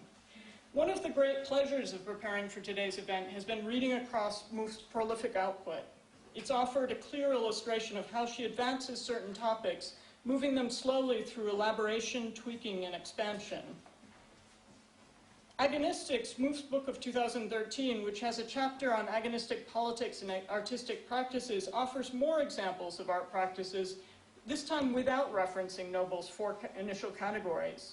In short, those categories are extremely helpful, but one could argue that they're tied to a particular historical moment, and we're now shifting to a new moment, which requires going further. What I don't know and would like to know is whether this shift still remains within the category of the critical, or whether it's a deliberate critique of the limits of the critical. So again, we return to that question, can art still play a critical role?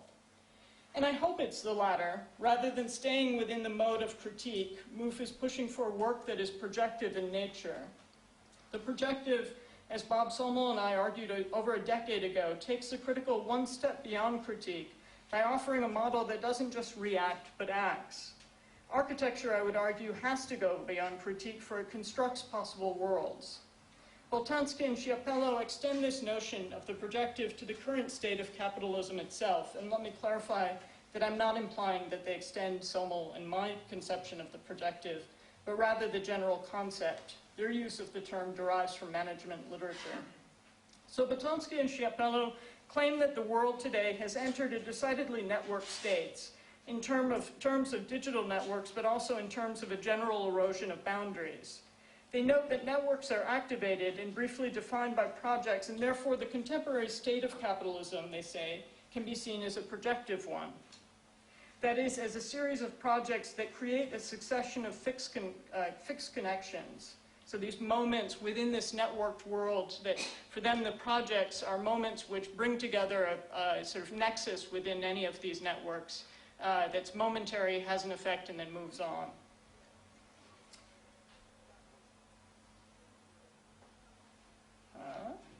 So the projective city, like all 6 cities or 6 models of capitalism that preceded it according to their text, is at once an illustration or justification, as they call it, of its model of capitalism, i.e. the networked model for the projective city, and simultaneously a critique of the model or models that this new phase of capitalism displaced. The projective city, in short, reacts to, that is, critiques, that which the model of cities and capitalism that preceded it, but also acts, that is, projects by generating its own manifestation. Mouffe's chapter in Agonistics points to what I would call a projective model of a critical art practice when she offers up the example of Alfredo Jarre. While Jarre can be compared to Jenny Holzer or Barbara Kruger in his use of commercial and institutional media, he doesn't stop at critique, that is, at questioning political realities. A project like his Skogal Konsthall of 2000 both critiques a given reality and offers a way forward. He built a paper museum for a day for a Swedish city that had been built around a paper plant and had no cultural facilities at all. Per his original proposal, he then burnt the temporary museum to the ground the very following day. So the museum was only open for one day, which incited the city, quite literally, finally to build an actual museum, which they did 7 years later. Mouffe points to this example and also points to Jarre's profound grasp, quote, profound grasp of the role that affect plays in the process of identification and the role of passionate attachments in the constitution of political identities. What for me is particularly interesting about Jarre is his recognition of the limits of affective artistic practices. A project he did called Requiem for Leipzig in 2005, for example, awed the audience instead of prompting the active discussion that he sought to instill among the viewers about the failure of the state to support culture in their society. So the chandelier was lowered to the point of the seats and was meant to be a statement about the state, and instead everyone was simply silenced by the beauty of this mechanism coming down and the atmosphere that it created. For that, Jarre regarded the project as a failure. The point here is key to me, not because I'm interested in celebrating failure, but for a way of introducing this question of judgment. Looking through Jarre's work, he manages to avoid becoming a one-trick pony whereby his project becomes an automatic signature. The variety of his projects is astonishing, and yet there's a consistent thread or project to his work. His project is to reveal existing realities and then produce alternatives, working with representations to recast realities so as to represent other possibilities, often with what seems to be merely a little twist. There's this huge gap, he says, between reality and its possible representations, and that gap is impossible to close. So as artists, we must try different strategies for representation. A process of identification is fundamental to create empathy, to create solidarity, and to create intellectual involvement. Jarre's attention to representation leads me to my third topic regarding architecture and the political, which is the question of legibility. As Claude Lefort wrote, the political, for its part, concerns the symbolic ordering of social relations, the mise en scène and the mise en forme, of human coexistence, and this is where it lies its aesthetic dimension. Architecture, I would argue, is society's mise en scène and mise en forme. It both organizes and renders manifest our political organizations, relations, and if one is optimistic, I'd even say its possibilities. Architecture is one of the most public of the arts, but as Walter Benjamin famously noted in 1937, it's experienced in a state of distraction, and that state is only more extreme today given the world of cell phones. In her Art and Democracy text, again from 2008, Mouffe qualifies the creation of agonistic public spaces as having, quote, the objective to unveil all that is repressed by the dominant consensus. That unveiling renders visible and is an integral part of the critique component of the visible, but I'd reiterate that architecture, in part because of its permanence, or at least its aspirations to permanence, has to go beyond the critical. Second, I'd argue that this projective component has to be rendered visible in order for it to be effective. Part of what is made visible in what Lefort referred to as the mise en scène and mise en forme are limits, borders, and distinctions. In other words, the hotspots of contestation. In demarcating any space or any form, architecture necessarily creates definitions that include and exclude. It's from the exclusions engendered by this demarcation that antagonism occurs. The public design charrette, which has become a default means of gaining public buy-in for any project, offers a false promise of consensus for architecture with the belief that colored pencils, magic markers, post-it notes, and green and red dots can offer a common language for the public to reach some form of consensus. Pointing out the heterogeneous, pluralizing aspect of language, Jean-François Lyotard reminds us that such aspirations to community consensus are nearly impossible, for language consists of an infinite deployment of genres of discourse and modes of phrase. Misunderstanding arises when two speakers either use the same words, but with different senses, or even with different references. Lyotard's concept of the différent, that which cannot be expressed, therefore locates that misunderstanding at the building block of communication, if you will, that is the phrase.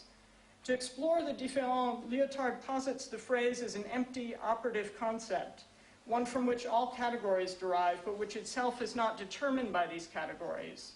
The différent ties legibility to judgment by locating the very challenge of judgment in the phrase's indeterminacy.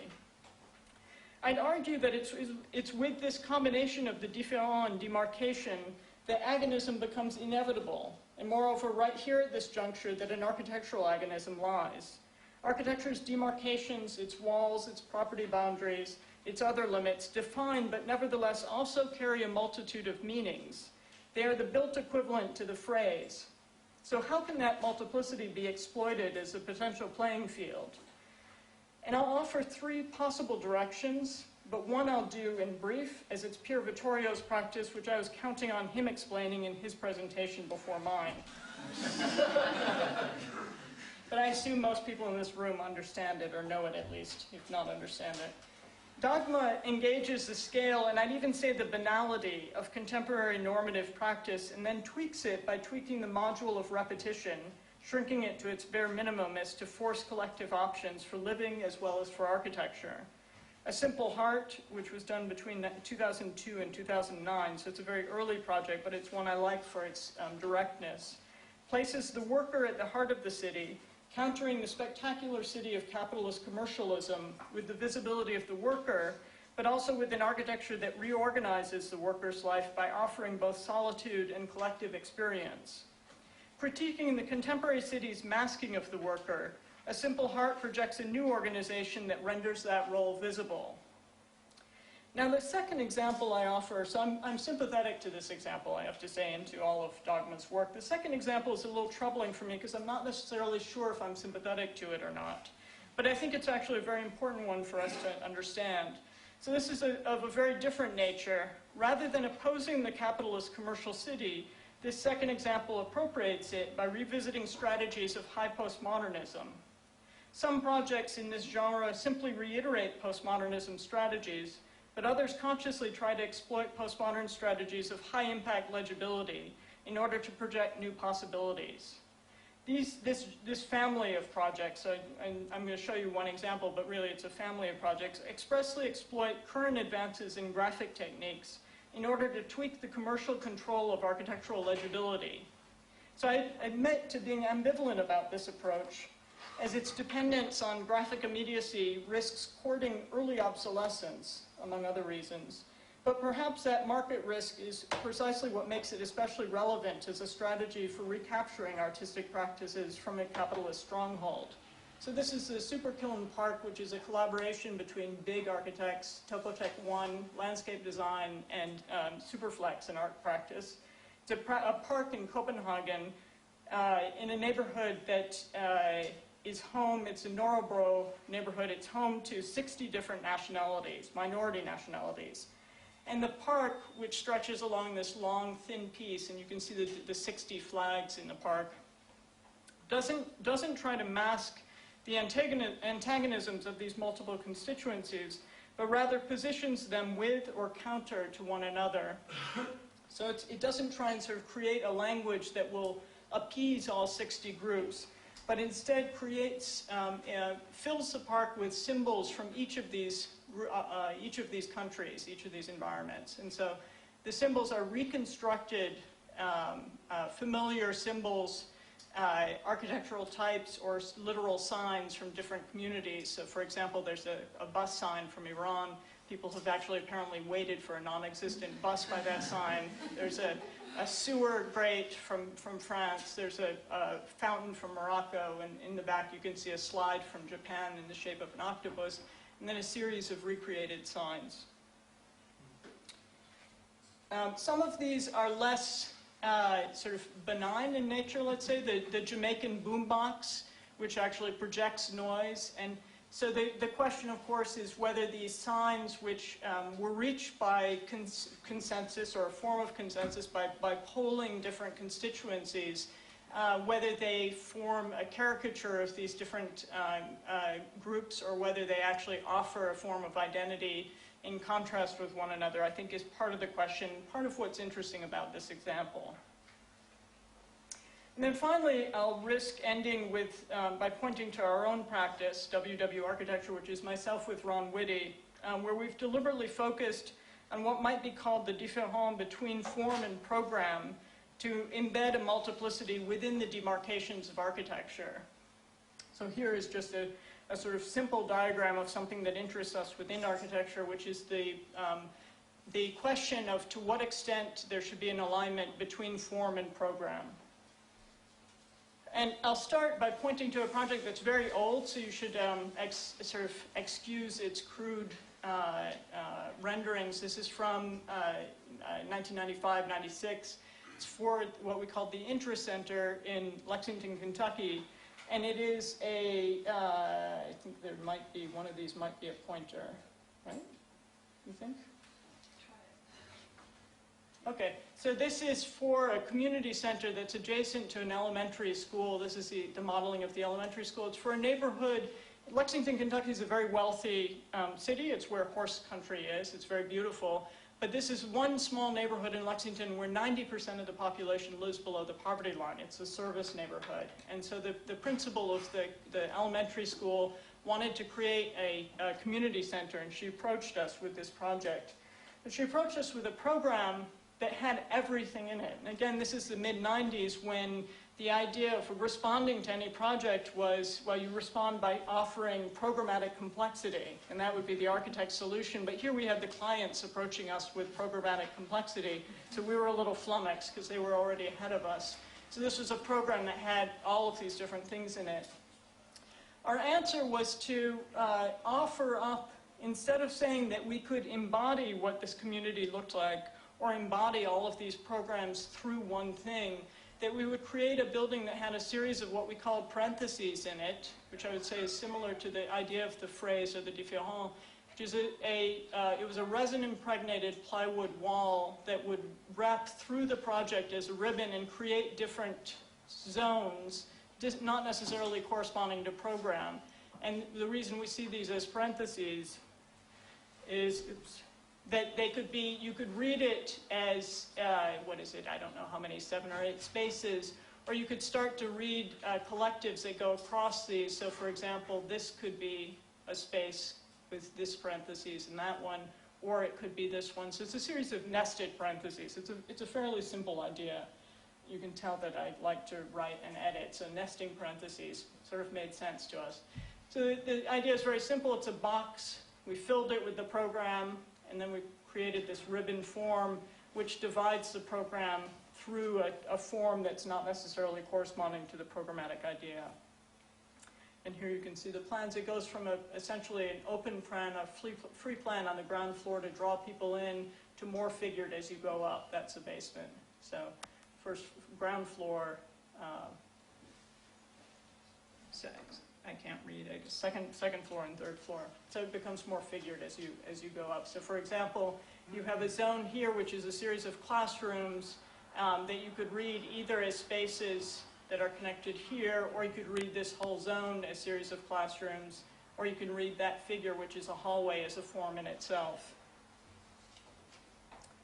So again, going from a free plan to a more figured plan. And the idea of legibility and a form of different forms of collectives being created out of this program that don't correspond to the rooms or to institutional ideas of what they should be.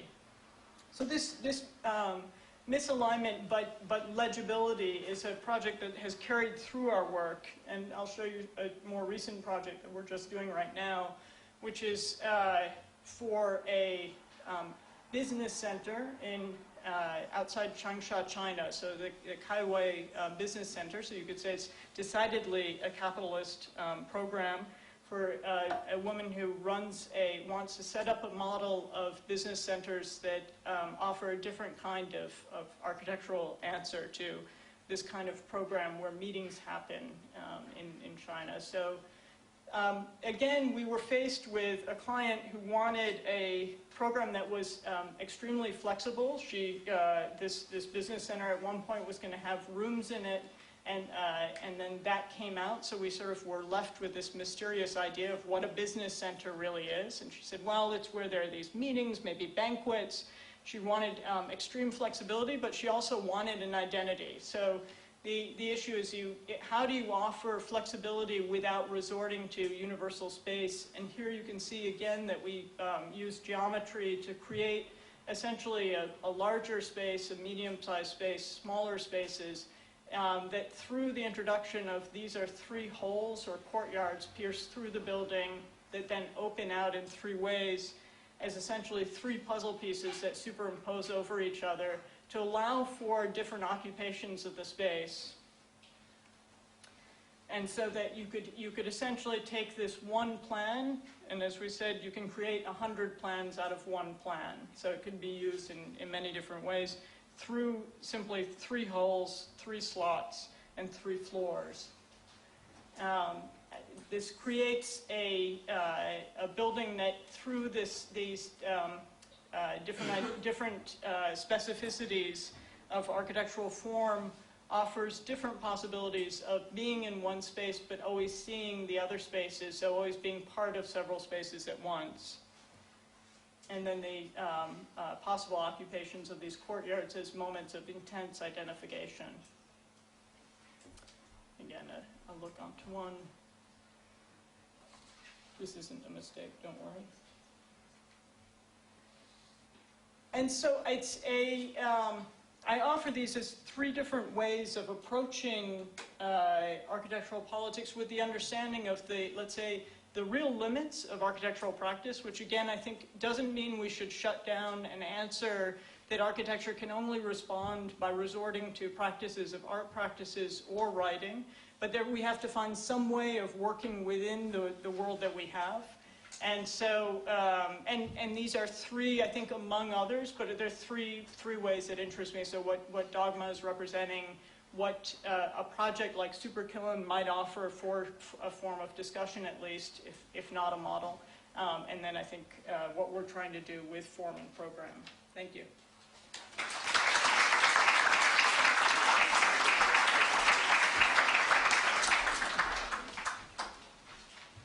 Thank you so much, Sarah, Reinhold, Ines, and Pier Vittorio.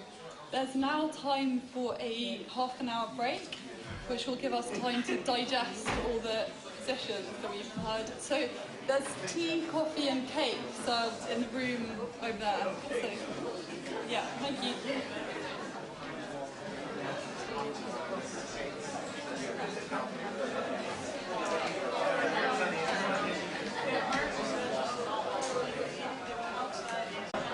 Our last special speaker, Chantal Mouffe, one of the world's leading political theorists, author of many publications, and director of the Centre for the Study of Democracy at the University of Westminster.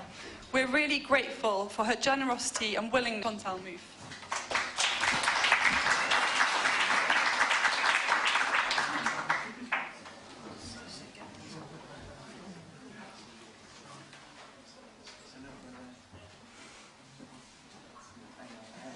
Well, many thanks to the architecture for the invitation, which is quite challenging but interesting for me because I don't know much, almost nothing, to be honest, about architecture. And but I'm going to speak both things that I hope will be useful for answering this question. Or is architecture political?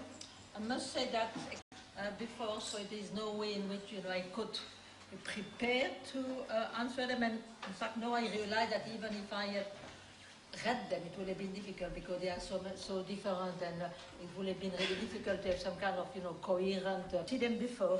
I decided to prepare something to answer the following question. Well, of course, the question which we were asked to pose, but in this way. How to envisage the question of the political. I want to insist that I'm not trying to give the answer to the question of how is architecture political, but how is architecture political when it is approached from the point of view of the hegemonic on this point, because I think that different approach, and particularly different understanding of the political, are going to answer this question in different ways. Because we said the political, so if we just can't take it for granted that when we use that term, we refer to the same thing, and that can lead to many confusions. To this question, what is the political distinguished? Broadly, I see two different approaches. One which has been called the associative conception of the political, that is a conception of the political as acting in common, the consensus, and there is the dissociative approach for which the political is got to do with conflict, with antagonism. Well, of course, it's clear that my position really belongs to the dissociative approach. This is in the different way in which agonism is understood, because the term agonism is also a term that you find, in different approaches, and there's absolutely no. It's not a term that I invented, nor a term that agonism. The difference basically comes from if you start from a point of view of understanding the political as an associative way or in a dissociative way. So as I was saying, my position is dissociative, and I propose to make this. I want to refer to the antagonistic dimension which exists necessarily in social relation, and I'm going to say something about that in a moment. And so it's something which is in fact political. The political is an ontological, meta-political, if you want to call it like that, thesis. And then there is what I call the political, which is the ensemble of practice, discourse, language game, which human coexistence, but in conditions which are always conflictual, because they are traversed, they exist in an ontological context in which there is always the possibility of antagonism. So we could say that the ontic and the political is situated at the level of the ontological. So they are in fact, this distinction, the political and politics, lead us to the two main concepts that we have argued in Laclau. there are two fundamental concepts to abord this question of political. First, the concept of antagonism, and then the concept of hegemony. The concept of antagonism is precisely everything which refers to this level of what I call the political negativity, which impedes the totalization of society and foreclose every possibility of a society beyond division and beyond power. Which is different from the Marxist negativity or the Hegelian negativity. Because of course we find the idea of negativity in those two approaches, but it is a negativity that can always be overcome. So there is always the possibility of approach. There is a form of radical negativity. Negativity that you know is impossible to be overcome.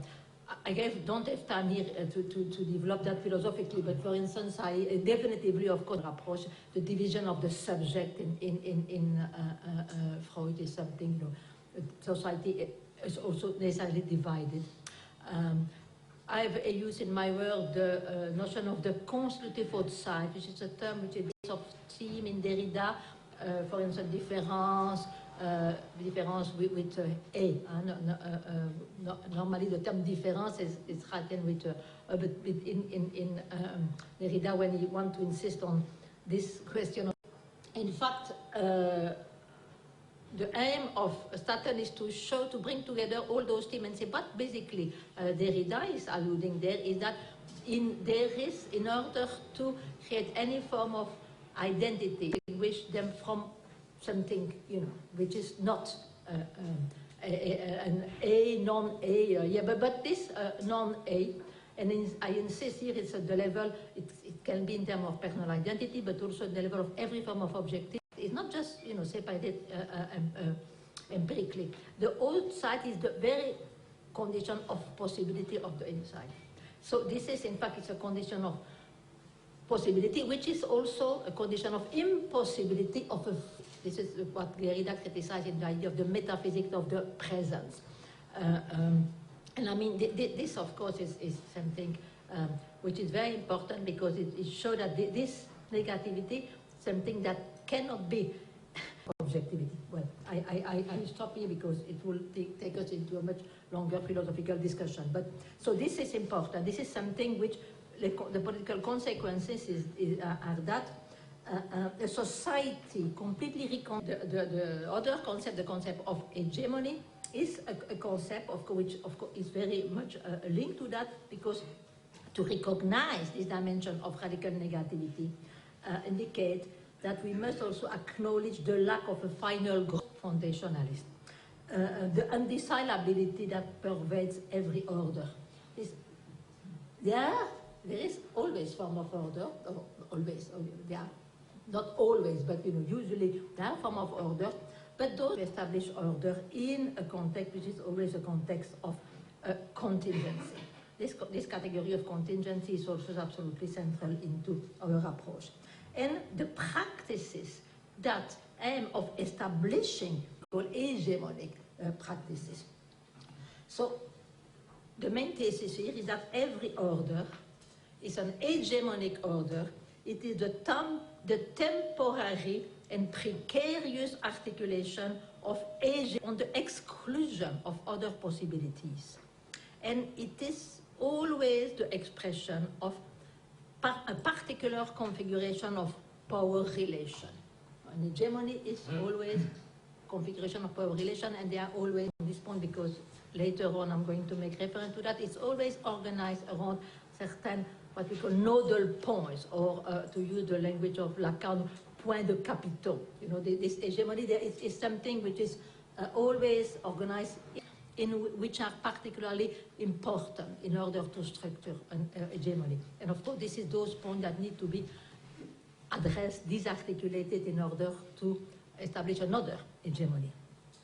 Well, what I want particularly suited to grasp the role of cultural and artistic practices, and I think that this is where we should, of course, locate architectural practices, even if there are some specificity of architecture, obviously, to grasp their role in the establishment of an hegemonic order.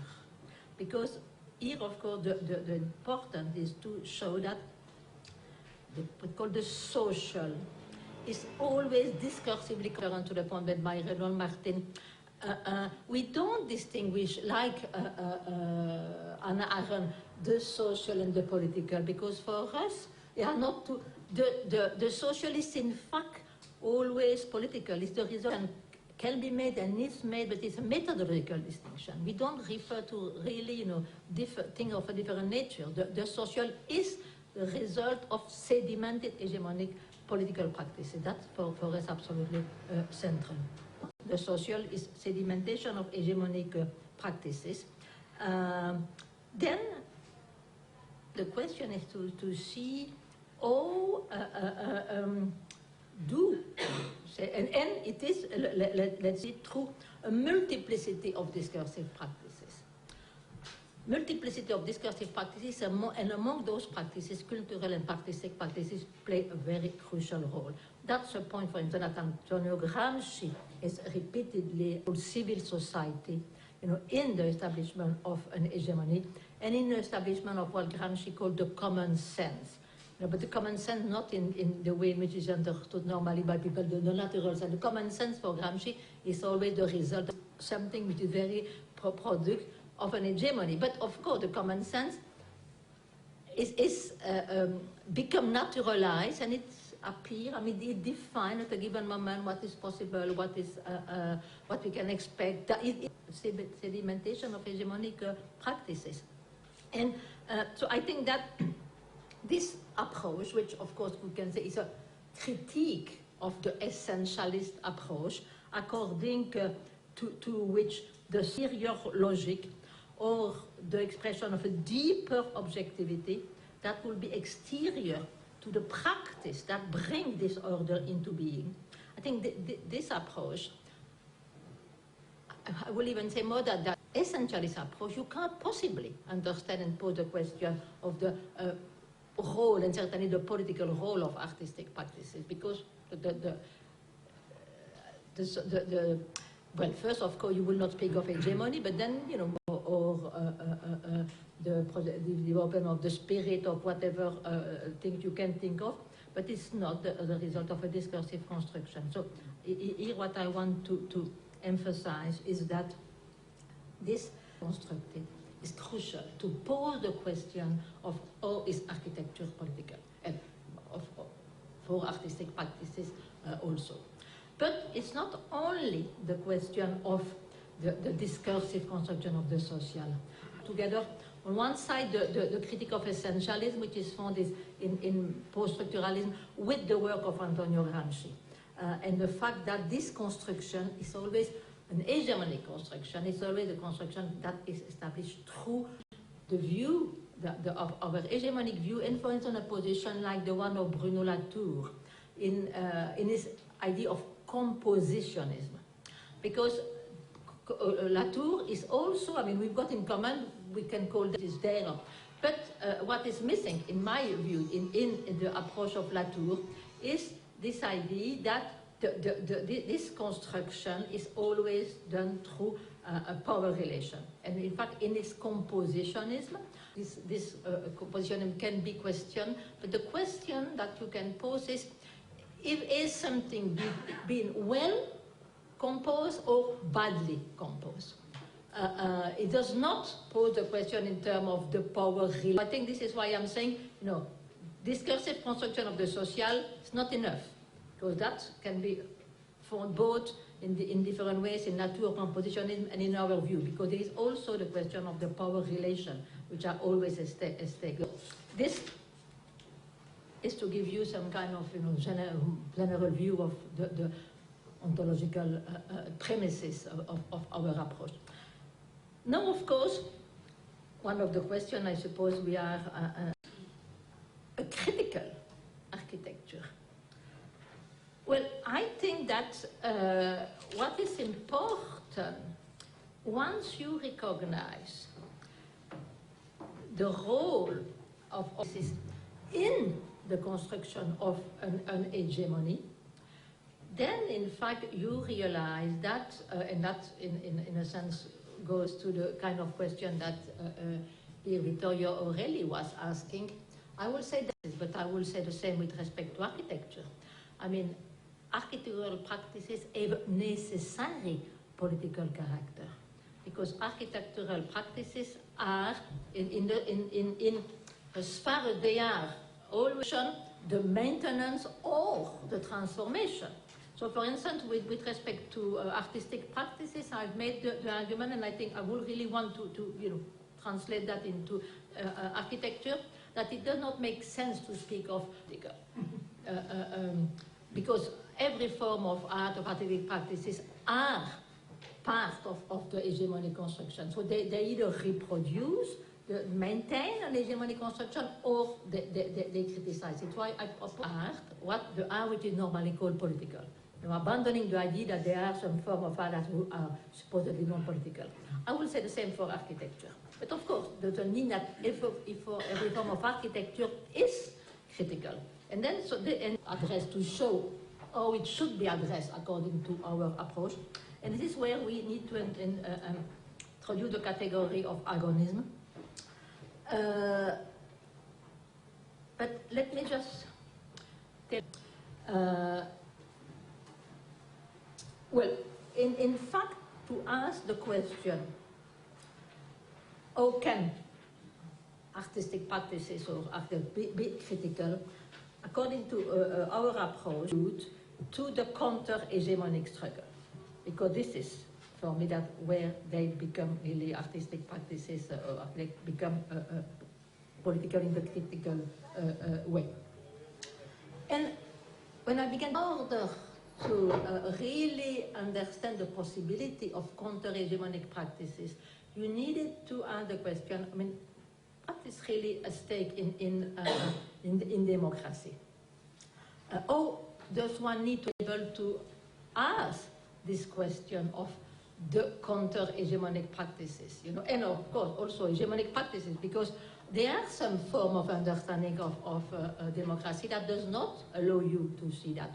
And for instance, this different, the existing model of democracy, the aggregative model and the deliberative model, who for the aggregative model, democratic institutions basically, serve to aggregate interests, people acting in the field of politics, get them, and the institution, to decide among them. This is what democracy is about.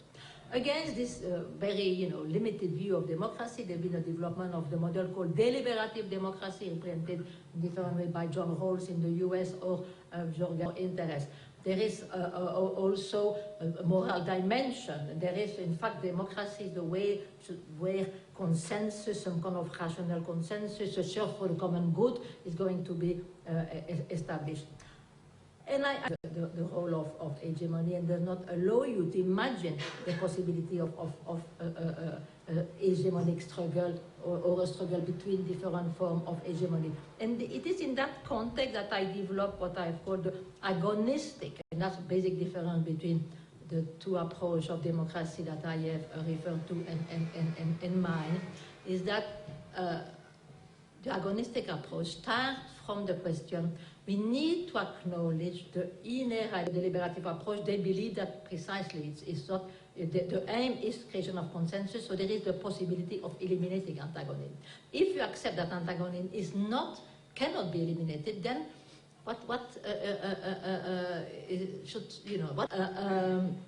and that's also the moment where my work developed very much with and against Carl Schmitt, because I agree with Schmitt's premises that the political has got to do with what he called a friend and enemy.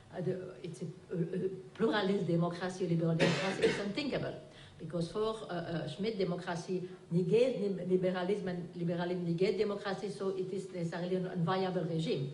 But so the challenge for me was a pluralist democracy, and my solution to that challenge is the model of agonistic democracy, because I say, yes, Schmitt is, I agree with him, there is this dimension which is ineradicable, but these different ways. There is the antagonism, strictly speaking, the Schmittian form, friend-enemy, but there is also a way to institutionalize, to give form to this conflict basically an antagonism is a conflict which is nothing, but the properly political conflict, and that's one of my theses, are conflict we do not have a rational solution. So they are, and that's antagonistic, but they can be put into shape or into form in a way in which, instead of having the objective is simply to eradicate the enemy, you have a struggle between adversaries. Adversaries who know that there is absolutely no possibility of a rational solution to their conflict, but of their opponents. So they are not going to try to destroy them, to eradicate them, but they are going to accept some procedure to what I call a conflictual consensus. There is some form of consensus. In that sense, so there is some form of symbolic terrain, because they agree that those are what I call the ethico-political principle that should be for all, but they give completely different and oppose or conflicting, at least, interpretation of what is liberty, what is equality, and what is the whole. And this is a form of institutionalizing the conflict. Then we can see that it is possible, even starting from Schmittian premises, to envisage the possibility of pluralist democracy. Because, of course, opening the door to the civil war is right there, of course. And this is not compatible with democracy. But if you accept that this antagonism, the conflict is not going to be eliminated, but it's going to be, institutionalized in a form possible to envisage pluralist democracy on that way. So this is what my agonistic model is about. And so we could say that basically it's a question of transforming antagonism into an agonism. And this is also why I have, I'm not going to develop that here again, but I've distinguished my understanding of agonism of other forms of agonism, the one, for instance, which are influenced by Hannah Arendt and Reinhold Martin, have already referred to, or William Connolly, or in Canada, Jim Tully, who have this form of antagonism, which I'll call an antagonism, an agonism without antagonism. Because for them, they don't stand, in fact, and that's what I was saying at the beginning, they locate themselves into the associative conception of the political. No, it's a different form of agonism, which is, of course, linked to a different form of understanding pluralism, because everybody is to say, yeah, there are a multiplicity of point of view, and of course, we are not going to be able to occupy all of them because of, basically, they see the empirical limitation, life is too short, but see the world from both, and see all those point of view, it can that this observer will see that as conforming some kind of harmonious whole. This is what liberal pluralism is basically about. But this is, of course, and that's but if you start from the dissociative view, you don't have that view of pluralism. You have a view of pluralism like the one that you find in the work of Max Weber or in Nietzsche, in which they say pluralism necessarily a type form of antagonism. Because some of them are based on the very negation of some other value. You see? So I think that's very important to envisage pluralism in that way. And it also, and here I want to make reference to, for instance, I don't think that, of course, one is entitled to use agonism in different ways, but I don't see at all the struggle of the dissident in the USSR that is necessarily a form of democratic politics. When you, for instance, I did not think that, imagine the struggle against Mubarak in Egypt, or this is, in order to have an agonistic struggle, you need to have some form of democratic institution. And the agonistic struggle is a struggle within democratic institutions, in order to fight for different hegemonic orders. This is a series of conceptual distinction which need to be grasped if you want to use categories in a precise way.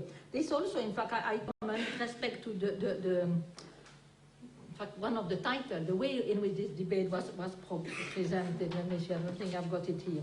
It is basically the distinction, because there is a tendency to collapse. And for instance, yeah, this is, I'm presented as a radical democratic theorist, radical democracy is not a theory. Radical democracy is a political project. So what we, in the first part, a theoretical approach, which is, can be called the hegemonic approach, the discursive approach, and then at the end of the last chapter is to say, if you formulate the socialist project, and then we say, yeah, that this approach helps us to reformulate the democratic project, the socialist project, in terms of a radical democracy. But radical democracy is not a theory.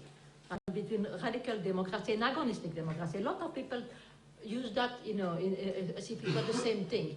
No, radical democracy is one of the political projects that can be part of the agonistic. And it's an analytical approach that does not privilege in any way the radical democratic project. You can't say, and that's a mistake which is made very often, that if you start from an agonistic, no. I mean, once you've got an agonistic struggle in which different projects are at stake, nothing guarantees at all the victory of the radical democratic project.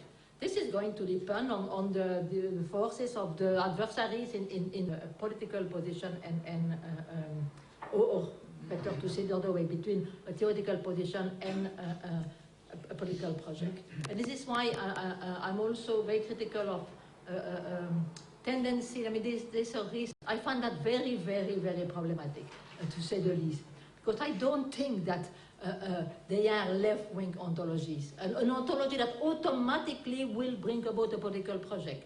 No. In the same way, here, society is something which is perfectly, usable by people who do not defend a radical project. You can, on the right, who find this project perfectly, I said, yeah, democracy should have a real fight between the left and the right. This is what it is about. So there is no necessarily link between a theoretical load, because it avoids some misunderstanding. Well, let's now come to my last point, and here I'm going to try to make a few references to what has been said earlier. And it comes to the different way in which radical politics can be conceived today. Because I think that to this question, how to envisage a critical architecture, again, is going, let's call it a radical politics. A radical politics for me is a politics that wants to challenge the neoliberal order. And it's not a revolutionary politics. And this is something which I'm leaving aside, because it's not the basic, well, it still exists today, even if it's rather marginalized, but there are, in my view, two main ways to conceive radical politics today. One which I've called Hegemony with, and according to the strategy that you advocate, you are going to ask the question of critical architecture in a very different way. For me, the strategy of Paolo Virno, the best known names, another name of strategy of exodus.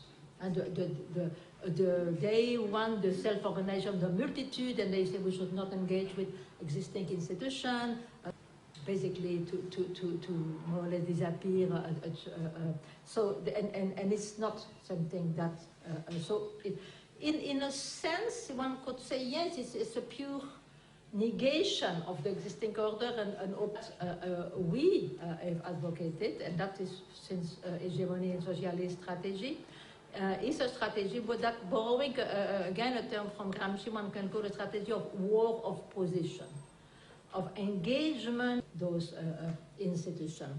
And this is why, and that is an answer to a question, I think it was Sarah who was mentioning that, for me, critique is never, I mean, according to the view that I advocate, critique is of, in fact, the strategy, hegemonic strategy is a strategy of disarticulation, rearticulation. You know, you need to, of course, disarticulate a certain hegemony, but you need to create something new. And this is, for instance, called the day after question. I think that, of course, is very important. It's not simply a question, okay, we negate that and then things are going to, you know, arise. No, when I speak of critique, it's re-articulation. That for me is very, very important. That's the strategy of the war of position. And I think, it seemed to me, but of course this is a question that you will be able to answer better than myself, that I can't really think of the kind of architectural practices that will correspond to this strategy of exodus. You know, it seems to be that, and that's why I think, for instance, in architecture, with construction, with mediation, which are precisely all the things that the desertion exodus strategy wants to reject. And you can't really imagine architecture without this.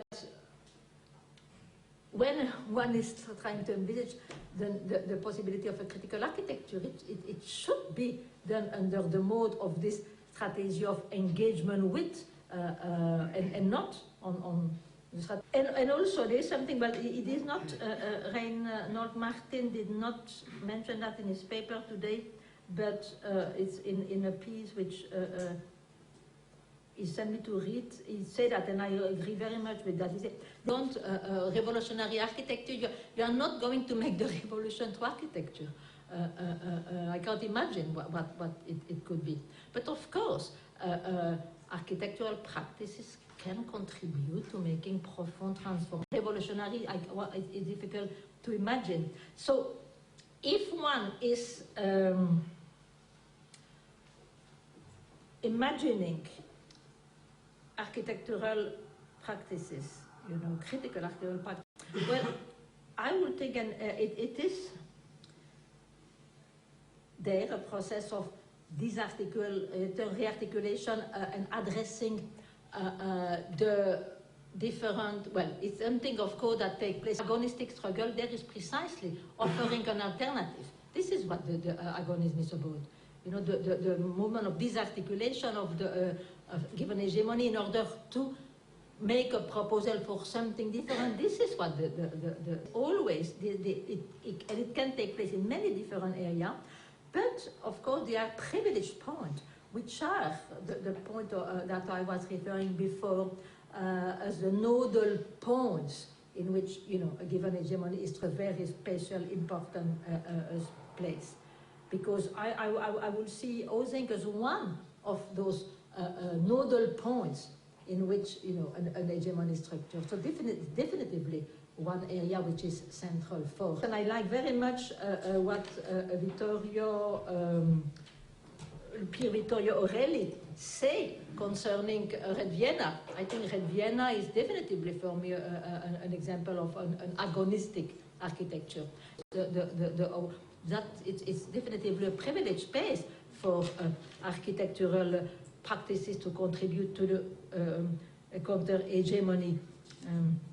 Let me see what, yeah, so that's, already kind of mentioned that, but I must say I'm very suspicious of the idea of dissidence in here, because I think that, I mean, this does not really, the practice she refers to, they don't chime with my understanding of war of position, more with the idea of the strategy of exodus, even if it's not quite that, but definitively I think that is not something which correspond to the idea and against neoliberal hegemony understood in terms of a war of position, an engagement with institution and with the state. So I'm not saying that those are not important kind of thing of practice of agonistic practices. Because, as I already mentioned, agonistic practices require the existence of some, democratic form. It's a struggle within democratic form. For really think of the USSR in terms of an hegemonic thing that need to be is different kind of politics there. Yeah. Well, that's I think in a what is my position with respect to the question that is posed by Pier Vittorio Aureli, sorry, about when they speak architecture is always political in different ways, but I think, yeah, architecture is always political. It is always a political dimension, but is not always political in the sense that it's always. But of course, it's also not always political in the sense of being critical or being an attempt to disarticulate an existing hegemony. Intellectual practices, for me, either contribute to sustain and reproduce the hegemony or to disrupt them. So there is always, yeah, this aspect, consensus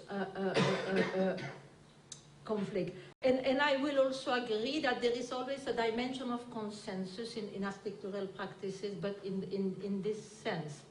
In the sense that it is even in a counter-hegemonic way, there is inherently in architectural practices some attempt at creating form of consensus. Because it is to organize our common life to hegemonic architecture is an attempt. There is a dimension of consensus, but in order to disarticulate one form of consensus, to create another form of consensus around different values, different way of understanding how we are going to organize our common life. So there is always this element of consensus, dissensus. So it seemed to me that although we say it in a different way, we are on an agreement on this point.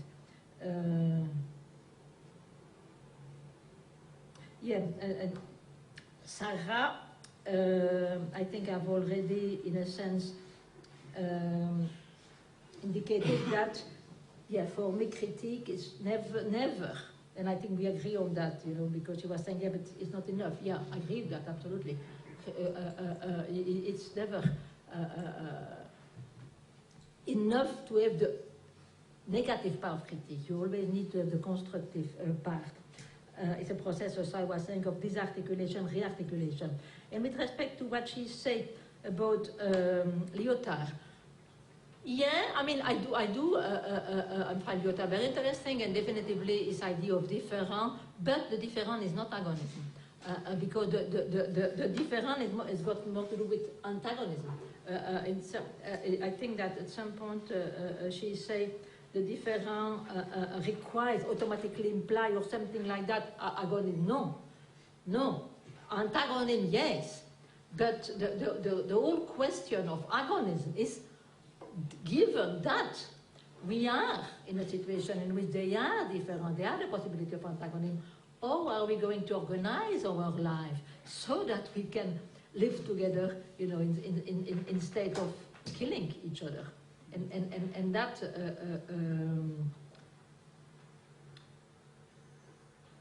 is really what is at stake in agonism. So the different for me is got to do with what we call antagonism, but agonism is not automatically the consequence of the different. Is the challenge for recognizing the existence of the different. Well, I think that's all I can say at the moment. Thank you.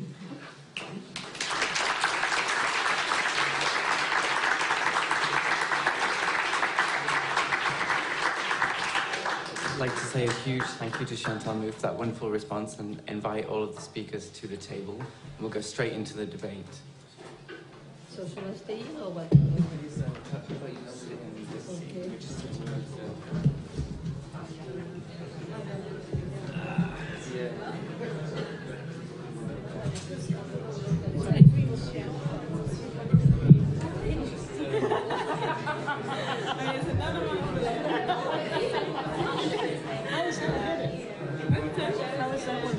No, I think in terms of this direction, I think cameras might not be so proper. No, I'm very loud. So we have to. We're not going to do work. So you want to be more introspective here.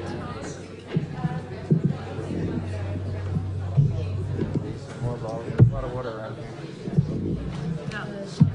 If this is going to be mine, it's probably better to put it. Do we really each need a microphone? Yeah. Is that all right? Very sophisticated. It's like surrounded by technology.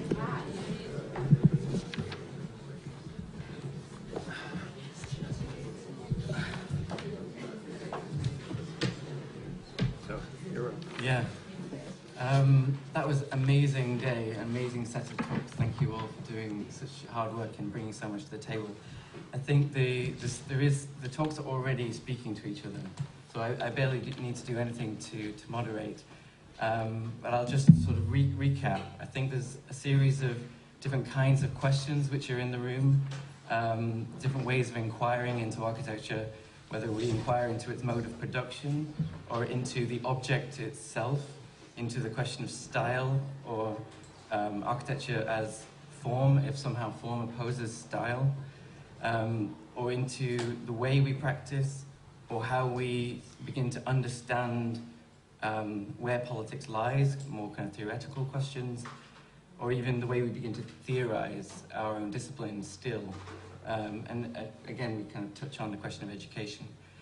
I'll just, because this is so broad, I'll also try and recap sort of 5 different themes which I think are in the room on the table.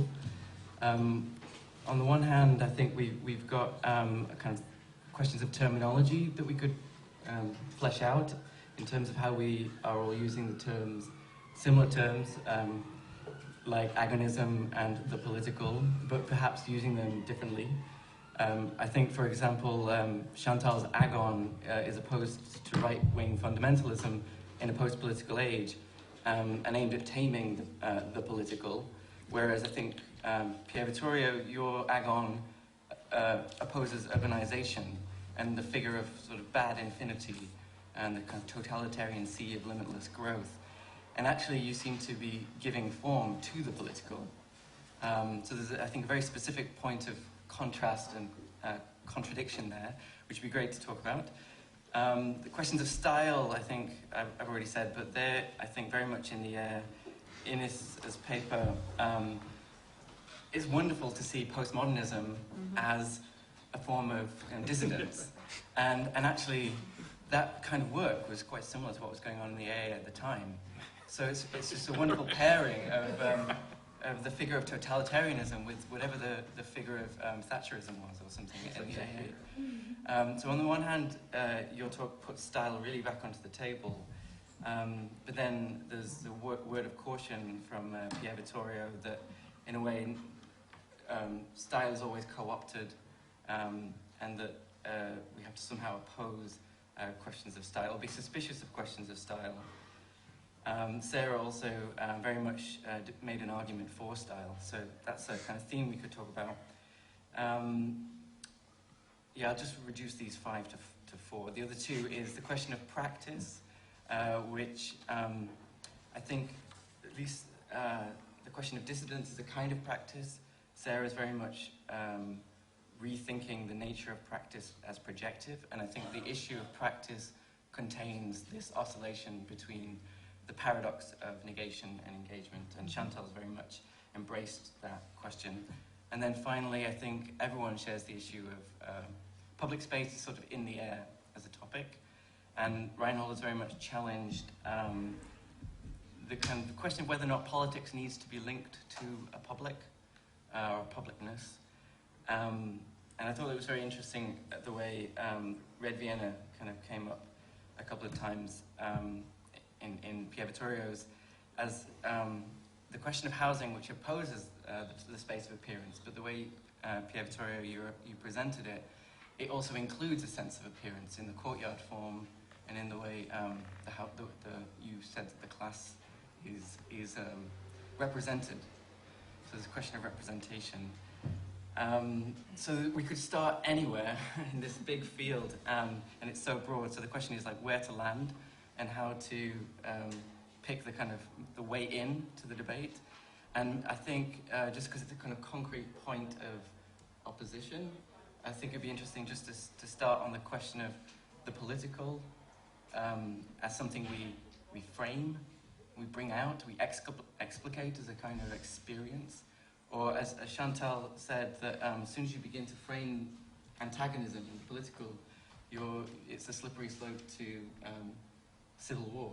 I think you said so. No. I want to say that. I say that well, if you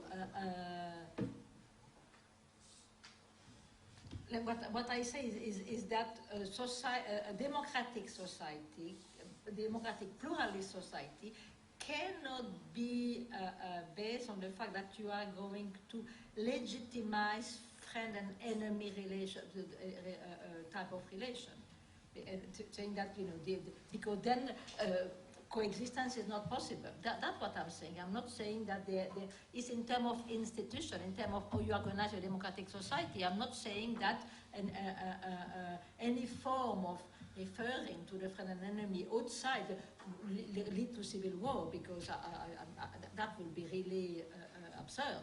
So it depends in which form of, in which space you are going to. So there are spaces for which you are perfectly okay to define that in terms of friend and enemy, but not in terms of democratic institutions that are going to organize our common life. That's what I'm... Maybe to put that to you, Pier Vittorio, this question of politics and democracy.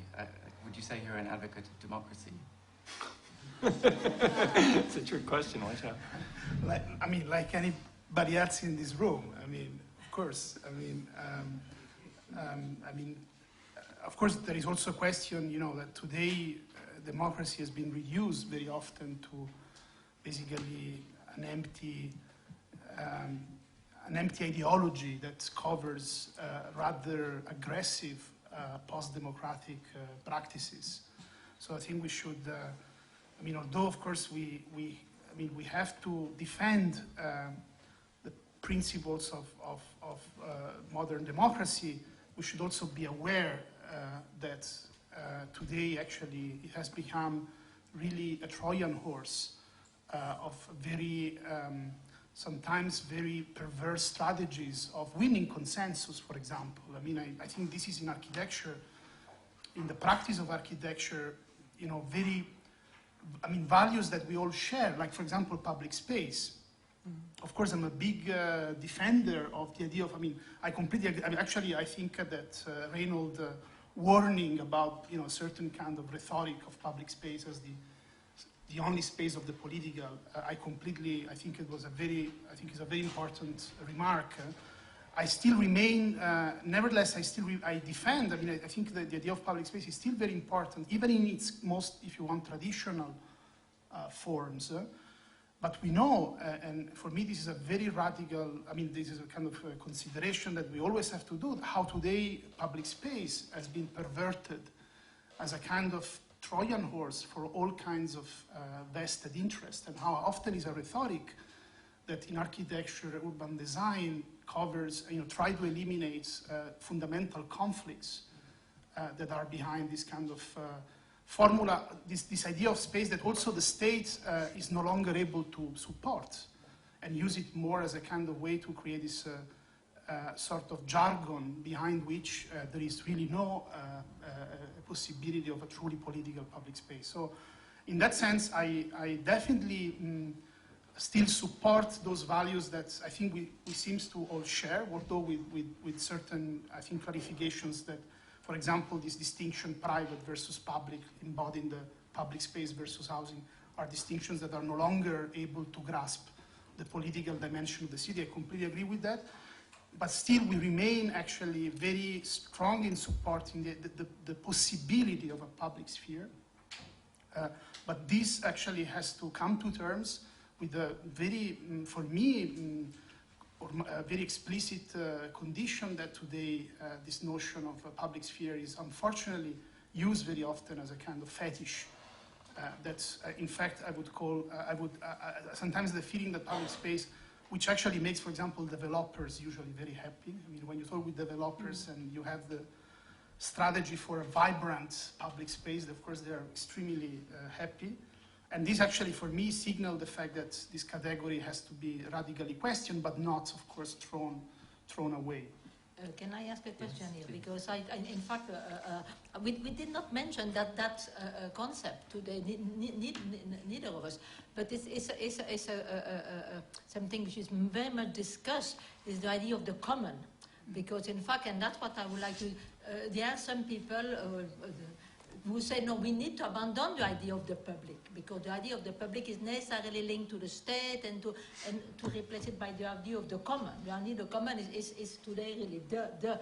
And in fact, I would like to know, you as architect, what you think of this idea of the common, and will it be a way to precisely impede this kind of negative conception of the public sphere? I mean, in fact, I want to ask you, Pier Vittorio, about that. Well, actually, it's a very interesting question, because I mean, my own sort of intellectual upbringing is very much in depth with people who have been the first to theorize this idea of the common, and thinking even more than Negri, I think Paolo Virno, and that kind of milieu of intellectuals that now in the Anglo-Saxon word is known as post-operaist, which is a rather bizarre name, but anyway. Actually, one of them, and I've been, I mean, of course, especially in the 90s, when in fact there was a major crisis, when actually the crisis of the state was becoming really explicit, many theorists of this group introduced this kind of concept of the common, with of course different interpretations. I have to say that there are very different kind of definitions of the common, for example, between Negri, Virno, and others. And I have to say that although I recognize the productivity of this category vis-à-vis the crisis of the states not being able to support anymore the idea of public space, for me, one of the fundamental theoretical mistake that has been made by some of these authors, from my modest point of view, is to really think that there is a kind of mutual exclusive relationship between common, the idea of the common, and the idea of the public. I think this is really, from my point of view, one of the biggest mistakes made within this theory of the common, as something that has to replace the idea of the public. And in fact, recently Virno has made this point, that this is a mistake, to think the common as something, a category that can basically replace the idea of the public. I think the common... But he was arguing that very strongly before, so it's a real change. Well, I think that he was, he was always less enthusiastic. Yeah, but I've got text of him that I quote precisely because I agree with you. And in fact, I think the question is to... well, if one envisages the common as an agonistic public, that's what I've been my proposal, to say, I don't have anything, but we don't need to abandon the idea of the public, but we can think of, if we think the common as an agonistic public, then of course that's fine, but they want precisely to reject the idea of the public. I cannot argue on their behalf, but I think that one point that for me, this issue of the common has made, and I think it's a very important point, which I agree, is to recognize especially from the point of view of political economy, because we shouldn't forget that the framework in which the idea of the common has been theorized is precisely from the point of view of production, and how production today completely dissolve basically these boundaries that the state have built within modernity, private versus public. For example, cooperation and all this phenomenology of production.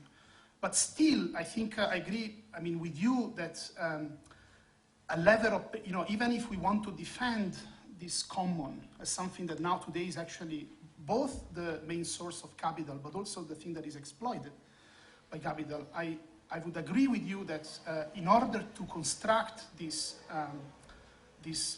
let's say, counter project of the common, we need a certain degree of representation.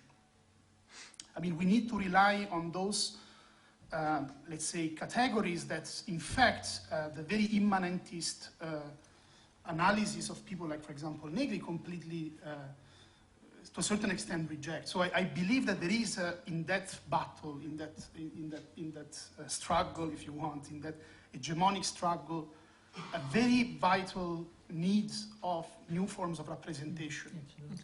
And I think that the rejection of the public and the introduction of, by definition, the common cannot be represented. This is the fundamental dilemma that we are facing. The common cannot have a form because the common is the totality of production. But in order to lever conflicts within the struggle of the common, we need some kind of political form. And a political form can only exist if it's a public form. Yeah, I agree. Can I bring Sarah or Reinhold or anything on this? Well, I mean, I think that it makes me think of the de Tocqueville quote where he says that, abstract terms are like empty boxes with false bottoms. You can pull out and take in, put back in anything that you want. And I think that there's a side to that that's very important in terms of going back to understanding these terms of the public or the common, or I would actually like to step back to the différent discussion that you put on the table, because it seems that there's the need for acknowledging that we have these abstractions, whether they're political terms or whether they're the abstractions of the space that we form as architects in the city, and that they take on different terms, but that they're in other words, I think that there is still a kind of irreducibility to those abstractions, and that's where the agonism lies. And so, for me, I do still see that form of abstraction as being tied to the agonistic struggle. So, by abstraction, do you mean like the common as a very abstract? I was thinking more the public. I mean, I think I'm trying to digest the idea that you can't represent the common, because I'm not sure why. I mean, it's a totality, but I'm not sure why any abstract term can't be represented. According to that logic, it seems like there are a lot of things that couldn't be represented. And so, I mean, I do think that the question of terminology being tied to the challenge and the requirement for representation is key in this discussion. I'm excited by the fact that it brings out different questions of representation, which I think you always bring in the question of representation in your discussion of artistic practices, and I always want it to go one step further in terms of, okay, now what with that representation? So you put the question on the table, I think, in every one of the pieces that deal with artistic practices, but that to me is where we can move the discussion forward, as long as it just doesn't stay two-dimensional representation, as it also engages practice and what gets done. Maybe if I think now with this common, I would like to go back to Sarah's actually. In passing by, you were wondering what to make out of this case the square in Copenhagen. Mm-hmm. And I wonder if this could not also help us to identify where the problem lies, no? If it's already a question about the common, or if it's about the public and its kind of embedded agonisms, we might not find we are also in question how we represent that space, mm-hmm. not how you speak about it, right? So for you it was now in passing by, but on the other hand, there are, exactly for the kind of the aesthetic resonance chamber, no? It's about us as well in representing it in different ways, right? So it could be the photograph from above, it's the snapshot of individual objects on that square, but it might actually be a much more devoted project to actually represent and to find out how it works, how it functions. So that's also, I think, important for the architectural or urban practice in this case to acknowledge the path to that project. Mm-hmm. But on the other hand, to its continuation, its practice, its engagement still of the architect, of us reading it. So your question was short, and I felt like I wanted to answer. I wanted to give it a yes or no. But that's a problem, right? So because I think it continues in both in the practice of the architect, but also in our way of reading and acknowledging it. No, it might disappear. Also, it might be rubbish in half a year because we might not find the answers, the appropriate arguments to call it kind of the common that functions. Yeah, I mean, I think the Superkillen project, which I'm very conflicted about, is a very brave project, actually. Both for resurrecting a kind of postmodern appropriation, and for the idea that you can identify these 60 different communities with one thing, or one sign, or one object. And I would actually throw it back to you in terms of the examples of postmodernism. I do think that the examples that you show are examples that we read now through a very particular lens, I think, as Joseph was indicating. And how do we deal with that as as the representation of what might be a political milieu? So. Yeah, good. Well, no, there's a lot to say, but I did want to get back to the dissidents in a bit with a kind of example that might translate a little bit. But on the commons, since you mentioned it, for sure, there's a lot to say, and I think Pier Vittorio has already said many things about this. But you know, it's you know, clearly this was a strategic move, and in a particular context, and that context has changed. So maybe that's why the moves are changing also. But ultimately, you know, there's probably something irreducible about the public commons problem, which I've found occasion to think about myself for a variety of, I think, related reasons. But just to bring it really literally here, which is, by the way, I did want to say that it's a pleasure to be back here. I have many fond memories of this room. Beginning with sitting where you are, where a long time ago, when those works used to show up around here. 88. Yeah, I was here in '89. I was sitting listening to Mark Cousins. He was able to smoke here in those days, speak about psychoanalysis and space. And many times since, having a lot of fun here. So it's great to be back. You know, so that was actually one of the things that was being discussed here, as I recall. But also one of the other things that was very kind of present that I learned as an American coming here to Britain to study architecture and architectural history, because I was in the graduate school, was the tradition of the country houses, which correspond directly to the historical genesis of this problem that we define as the common, because that's it. So this, in other words, very concretely, if we were to try to more deeply explore this question, I think we have to historicize it, not just back to Italy in the 60s and 70s, but you know, pretty much to the enclosure move. That this is the sort of classic history, at least, the enclosures to which the country houses correspond. And to the transformation of agriculture in the British countryside, to speak of production, the urbanization of labor, and many of the things that, for example, Raymond Williams talks about in The Country and the City, which is a wonderful reference for this, you know, as it were, the poetics, if you want to think about the aesthetic dimension of this, the poetics of these processes. You know, and one can, I think, follow that forward in a variety of ways to in a sense, demystify it a little bit, because I think that's one of the things that has happened with this category. It's acquired a kind of mystique.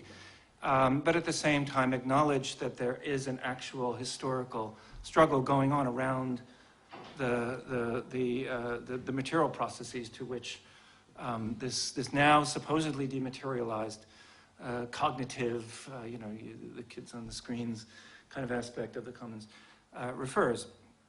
Immaterial production, as I said. But to speak of immaterial production for a minute and to kind of try to connect a few dots, it occurred to me that, so you showed the Guggenheim competition, Pierre, which you may know, there's another competition out there run by a group called Gulf Labor, and with Michael Sorkin and a few others, and who sometimes, the Gulf Labor sometimes affiliates with a group called Who Builds Your Architecture, who's based in New York, and who have been contesting in a sense, the premise on which the Guggenheim has been doing what it's doing, and the role of architects in perpetuating that.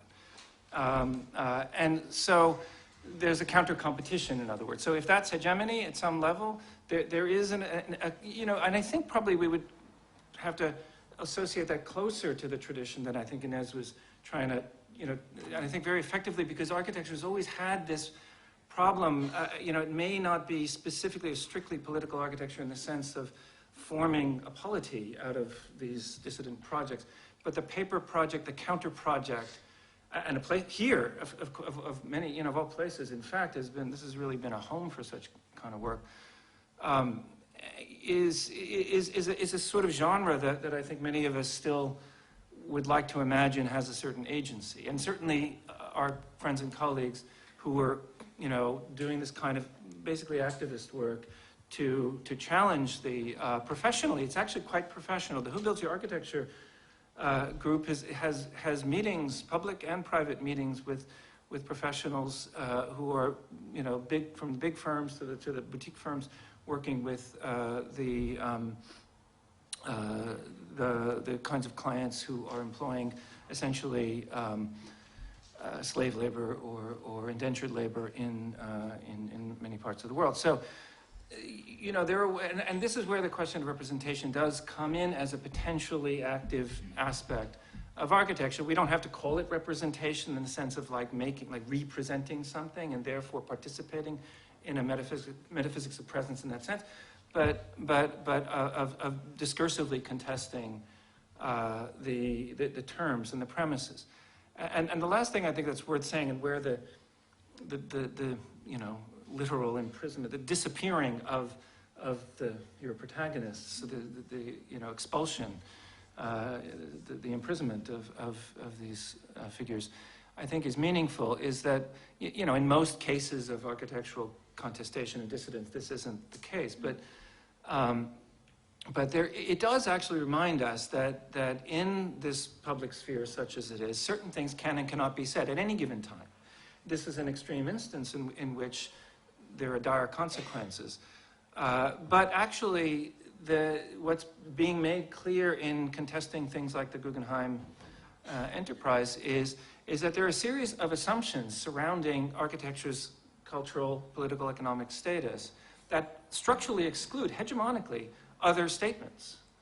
And so these are, ways of, as it were, speaking in public that don't presume that sphere is available, because it actually isn't available structurally if one wants to say certain kinds of things.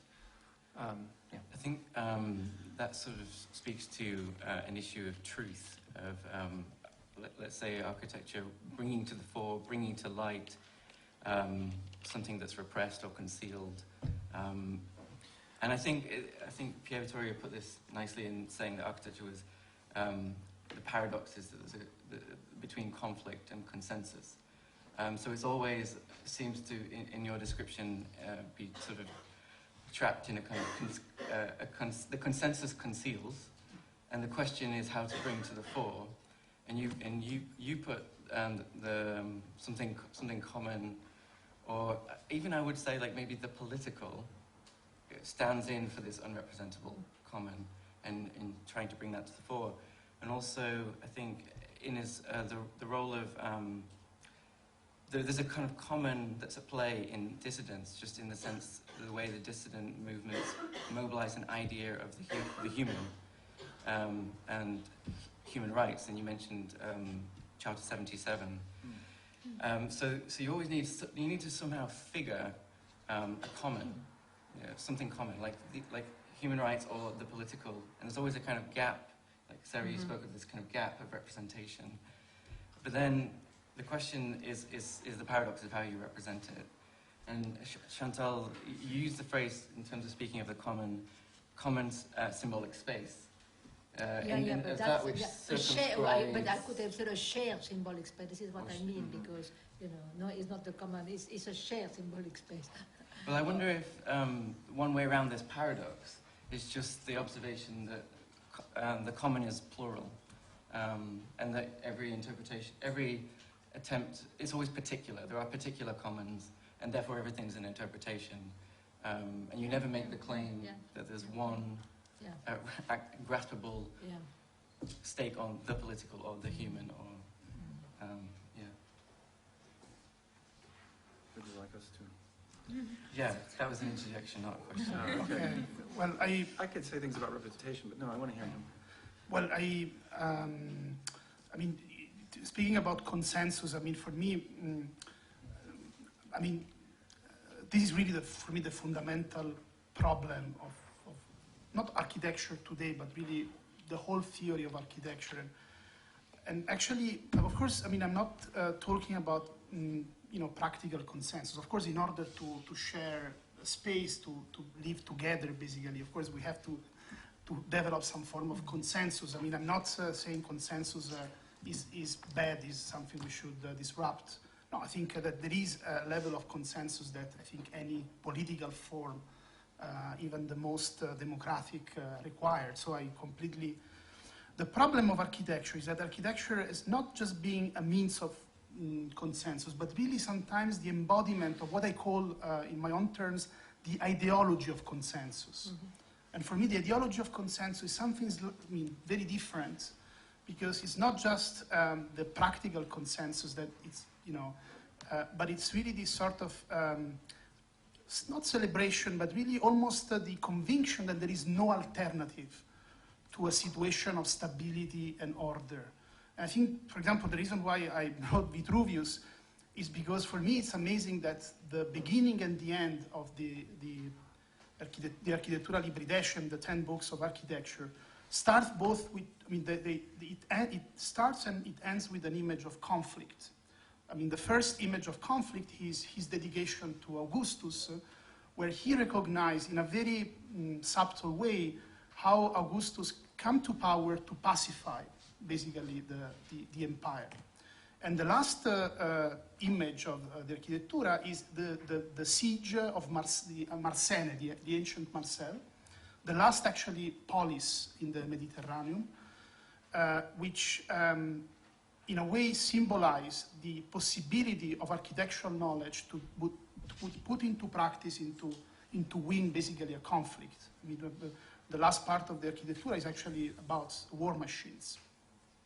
Now, for me, this is really interesting because in between these two images of, you know, unavoidable conflict, of the, you know, the whole rhetoric of the Architettura is really built on this, you know, what Leon Battista Rocco called the edificatoria, the idea of building, the idea of, which is not just building buildings, but the idea of structuring an ethos where, in fact, conflict is basically eradicated, and where a certain stability is actually achieved, no? And you can almost trace a line from Vitruvius to Le Corbusier, but even to, I mean, until recently, architectural theory has always been really an embodiment of this rhetoric of, you know, of reconciliation. But, I mean, but you say consensus. I mean, couldn't we say also order?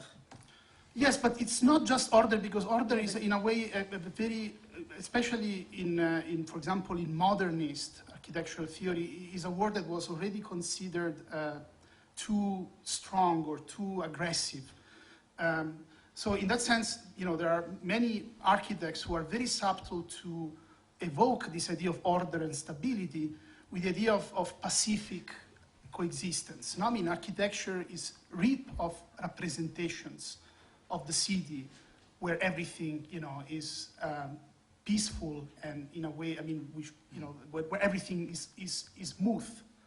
No? And I think that this is, for me, really the problem of architectural ideology, let's say. I mean, what, you know, Manfredo Aureli once called architectural ideology. Of course, since the 70s, we have a development of what you can call critical practices within architecture.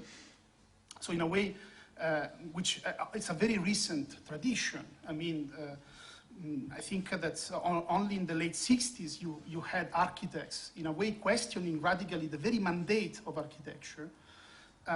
But this, in fact, always happened outside of institutions.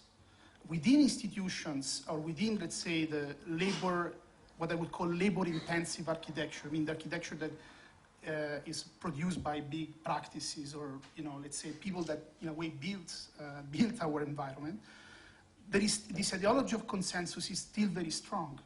I mean, I can mention one for me astonishing example of this, which is the case of an Italian architect who most of you, and this is not a personal critique, it's a critique really on the phenomena that this architect represents. So please don't take that as a personal critique, but I'm really interested in the situation. There is a very important, actually very intelligent architect called Stefano Boeri, who actually in the 70s was very much involved in political struggle. I mean, he's actually one of the... He wanted to be mayor of... He's one of the few architects who actually has a real engagement with politics. Yes. So one of the few who can really speak of how to be an architect and also a political agent, within institutions. And very few years ago, he was commissioned to by Ines. I don't know if you know Ines. Is one of the Heinz. Heinz. What is the Heinz? It's one of the biggest developer in the world. One of the biggest real estate developer in the world.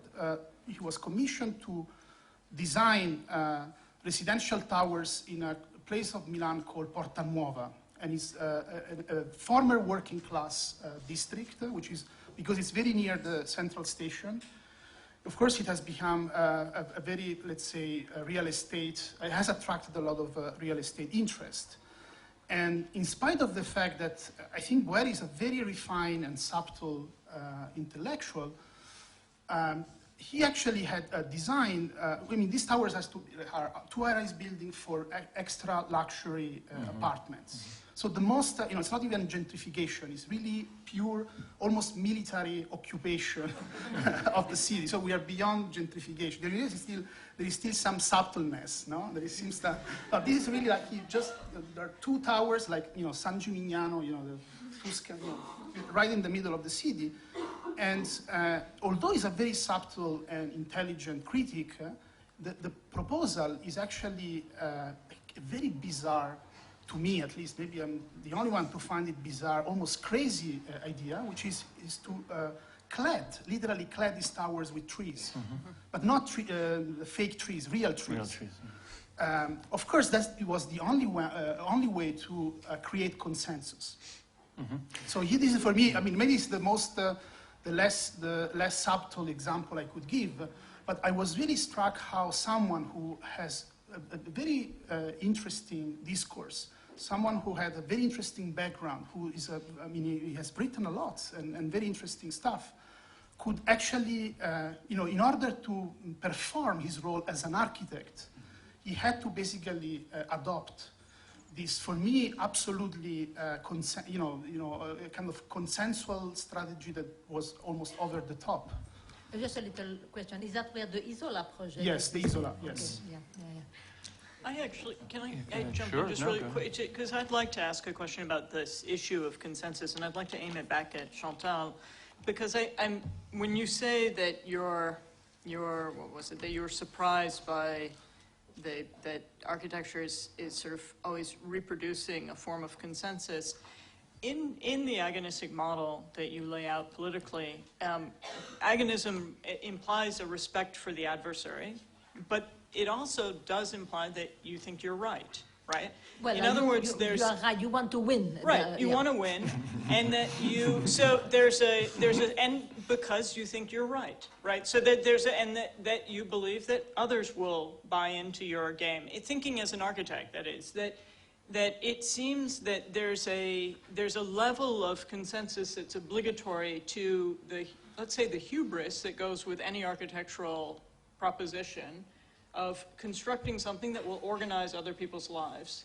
And so my question for you really is this question of to what degree is there, I mean, you can have a belief in a model of consensus knowing that it might get displaced. In other words, knowing that there's a potential battle down the road where another adversary may win, but it seems like consensus is something that we all traffic in. politically or architecturally.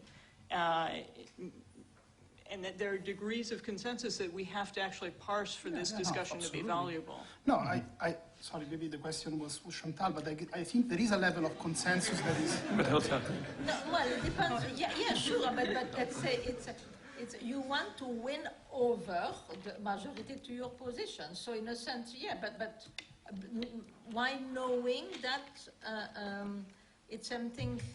I mean, the problem is that usually when I think of consensus, I think that a way to consensus is reconciliation. And here is not, no, you know there won't be. It's a question of winning against an adversary, you know. But in order to win, you need to convince, to persuade people that this is... I don't like this idea of being right, because in fact the idea of truth is something which I completely reject, and I think it's very dangerous to think the idea that you have got the truth. But you think that your project is it's a good project, that it could really make people... You want people to identify with this project, you know, and of course, but yeah, you can call that to create some consensus, but I will not... I would say it's almost like a temporary consensus. I mean, well, or at least this persuasion, it's not just that you're thinking you're the only one who's right, but that and I think I mean, that you have a good proposition, whether it's a political one or whether I agree, it's not, I'm not trying to advocate for truth, but I do think that there's a degree of persuasion and consensus that's quite operative, especially in our field.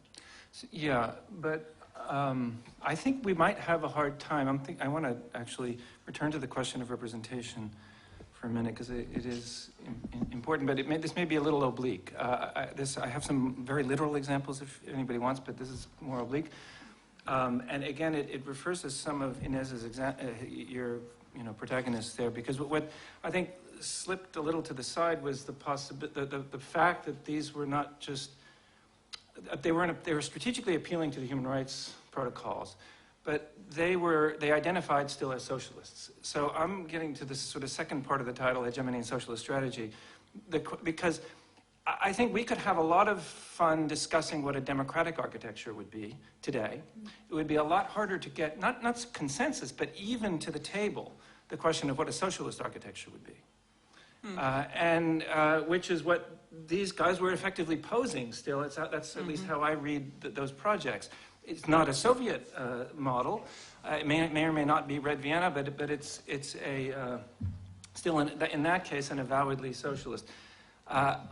There was, the example of the Red Bauhaus that you alluded to with Ernst May is another one that became actually a diasporic one. And very, very interesting. Learning this from a PhD student of mine, Daniel Telesnik, who's writing on the Red Bauhaus. It travels to Chile. There's some of these various figures. It isn't just Meyer. It's Meyer and his little cell, which is the reason he got kicked from the Bauhaus in the first place, as you know. And it's her people, basically, these dissidents. But they, in Mexico, in Chile, and so on, founding and contributing to developments there. Usually, in relatively, ways that were, I wouldn't call them minor, but they've been invisible to history so far. So there's a recovery effort with these kinds of projects that's, I think, very, very important for us to even to get to the point of being able to say, without being kicked out of the room, is there a socialist architecture? Has there ever been, or could there ever be, in any way? And in, where I teach and work, that's a very difficult thing to say. Look, our book was published in 85. Yeah, I know. So historically, honestly, if we were going to write it today, I would not give Hegemony and Socialist Strategy anymore, because the things have changed so much. But at that moment, it was the question, and we wanted to redefine socialism in terms of radical democracy, and it was a battle, a real battle. But today, it will have to be posed in different ways. Right. And, and obviously there are many people working on vocabularies and counter-vocabularies and so on. But for example, to get back to the more concrete, one of the reasons that for me housing is meaningful is because it raises the specter of the state in its various dimensions, vis-a-vis public and all that, but also who's paying for it, land, all of these, as it were, structural things. Without, for these very reasons, unless we're very nostalgic for models that have, dissipated, allowing us to, especially when you make it concrete in architecture, to settle for some old statist kind of thing. And then especially when one recognizes that the state, in its classical modern form, is only one scale of hegemonic production. And right now, what many of us are contending with is, for example, the thing called China, which is not China. It is a series of articulations that people like Giovanni Arrighi have argued constitutes a potentially counter-hegemonic global model to that has been more or less supervised by the United States after the Cold War.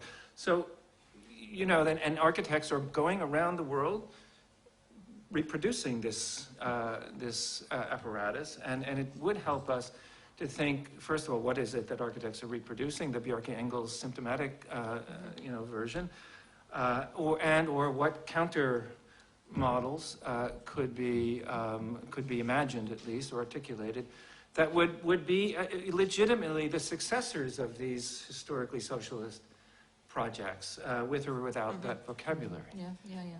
I'd just like to interject, to invite questions also from the audience, because I'm aware we like to talk. We have a lot of people who've stayed all day. Okay, sorry, we'll let them talk.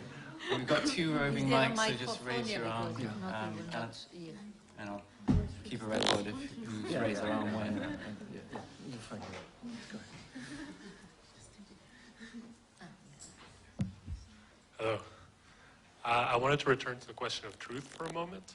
Maybe we can put it in terms of a norm rather than a truth. That's a less scary word, maybe. Of what? A norm rather than a truth. That's an even scarier word. Yeah. Yes, I agree. So as Chantal said, agonistic ontology is, of course, not a left-wing ontology because it has no norm. And in a sense, it guarantees the legitimacy of different positions. For architecture, this kind of meta-politics is attractive and accessible because it lends itself to a kind of formalism. However, how do we escape the accusation of sophistry or relativism if we have no norm? How can architecture, as Reinhold was just asking, how can it be radically political and not just political in the weak sense of having no specific content or just being a play of force without norm, without truth, without militancy? That's directed to Well, Chantal. to the architect, because I mean, You said truth. Who wants to answer this? I think I would argue that I like the node or that model that Chantal referred to and is also in the Boltanski and Schiapello, this sort of sense that there are moments of fixity to our system that exists, and that you make a proposal, and that proposal is a moment of fixity. And I think that every project offers up its own norm or its own proposition, right? But I think that where I got nervous was the slip in your question of slipping in the sort of term of only formalism or sort of empty formalism, and I don't understand what you're referring to there in terms of, in part of what I think we always have to understand is if you don't bring form into a discussion of how architecture engages politically, then you're pretending that we don't traffic in limits and in delineations. And so the fact that form has been maybe co-opted by a certain camp doesn't mean that we shouldn't use that term. So I sort of throw the question back at you, but I think norms, it's a question of you make a proposition with the assumption that someone else understands your proposition, whether it's a consensus, probably not, but at least you assume that you have some fellow travelers who are going to come on board with you. Whether that's establishing a new norm, I wouldn't go that far, but it's establishing at least a moment of a node or a proposition that will advance our field. When you say content, the word content. Is this a question that's sort of what ideals or what vision or what ethos, like a vision of the good life, like what drives or guides?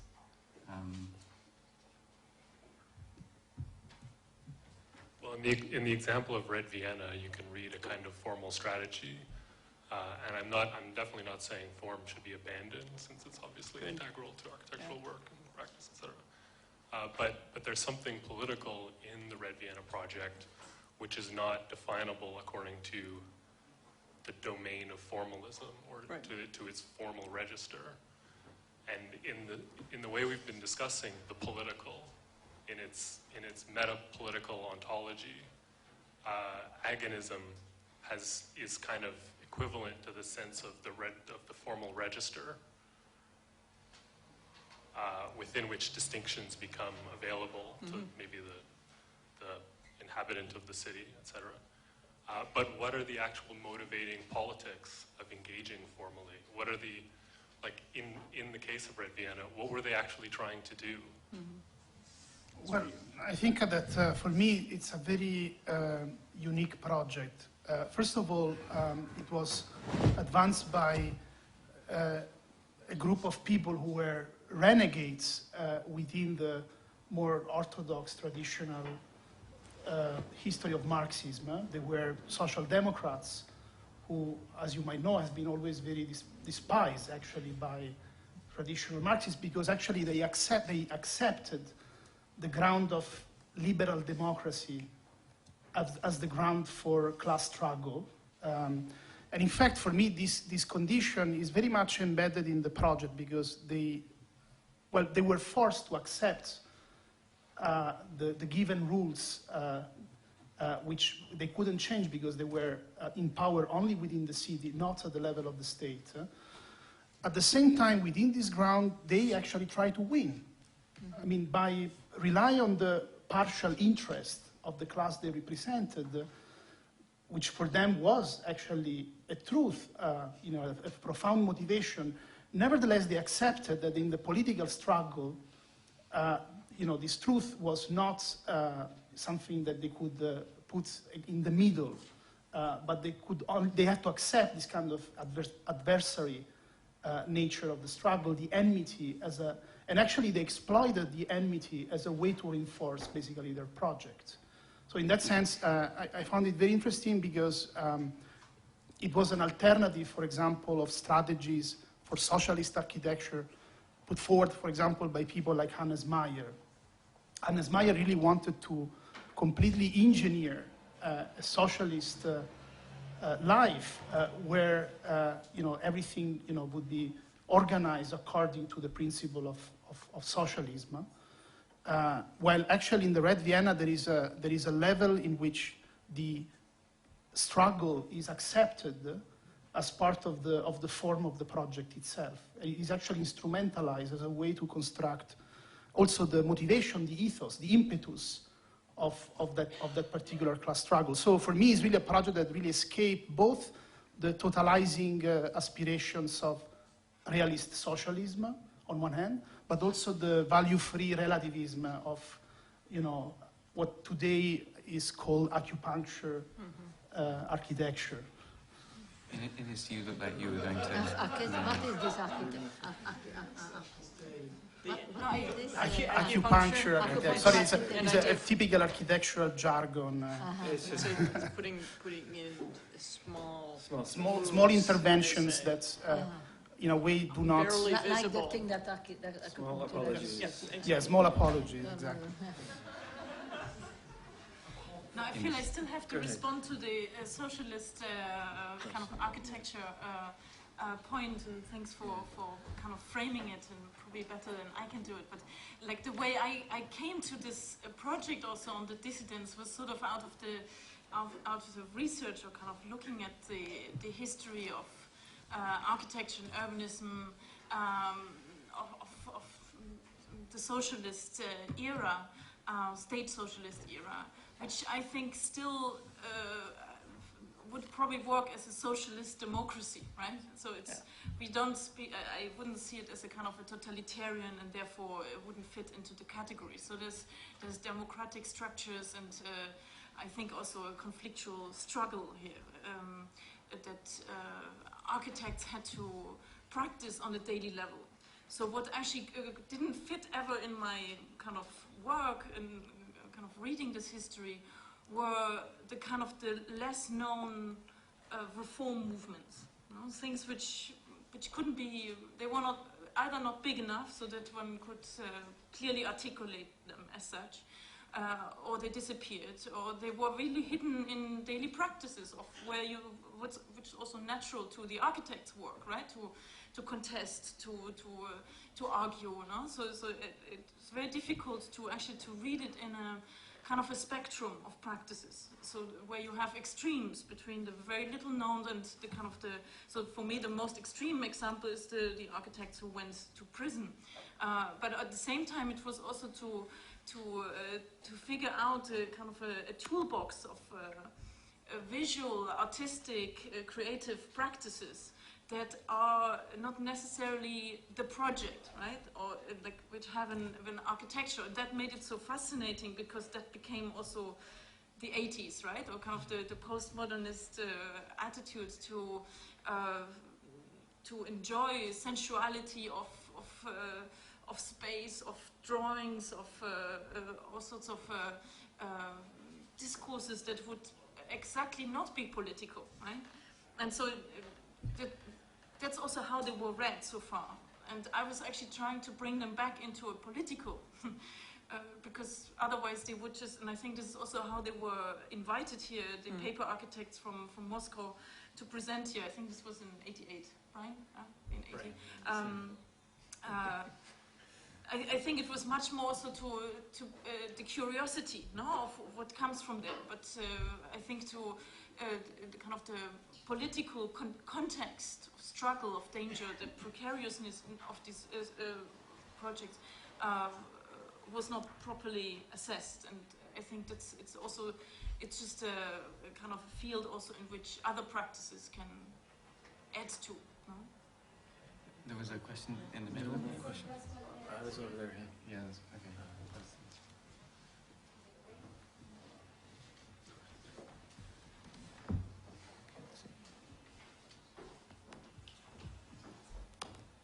Hello.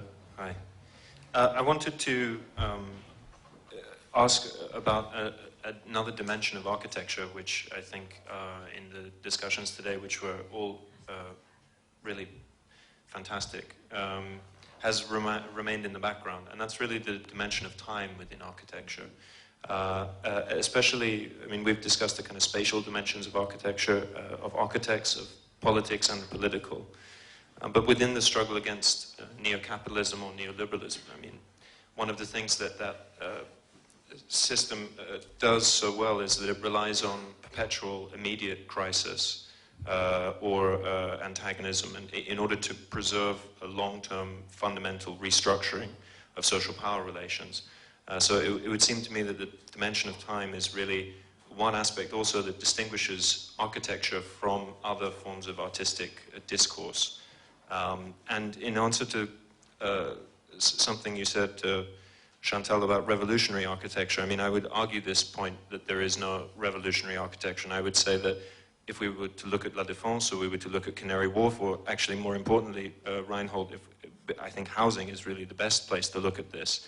Le Mouet, Haussmann, or even the invention of the terrace row in Britain, without going back as far as enclosure. I mean, these are all forms of revolutionary architecture which only unfold as spatial and temporal formulas through time. And in that sense, I would argue that architecture is not principally about building at all, so much as these formulas. And maybe just to sort of conclude on that point, is it perhaps because of Engels' housing question, which still in a way has the shadow of 1848 embedded in it, that housing has become a kind of blind spot within the formulation of the socialist project through architecture? That seems to be to you, Reinhold. Well, yeah, no, that's an interesting comment and question. I completely agree with you. If I understand your point about La Défense, etc., is that these are structurally transformative and in that sense revolutionary. Totally agree. In fact, I'll tell this little story that there's a kind of Marxist cell, we could call them in New York, called Platypus, who did a little panel.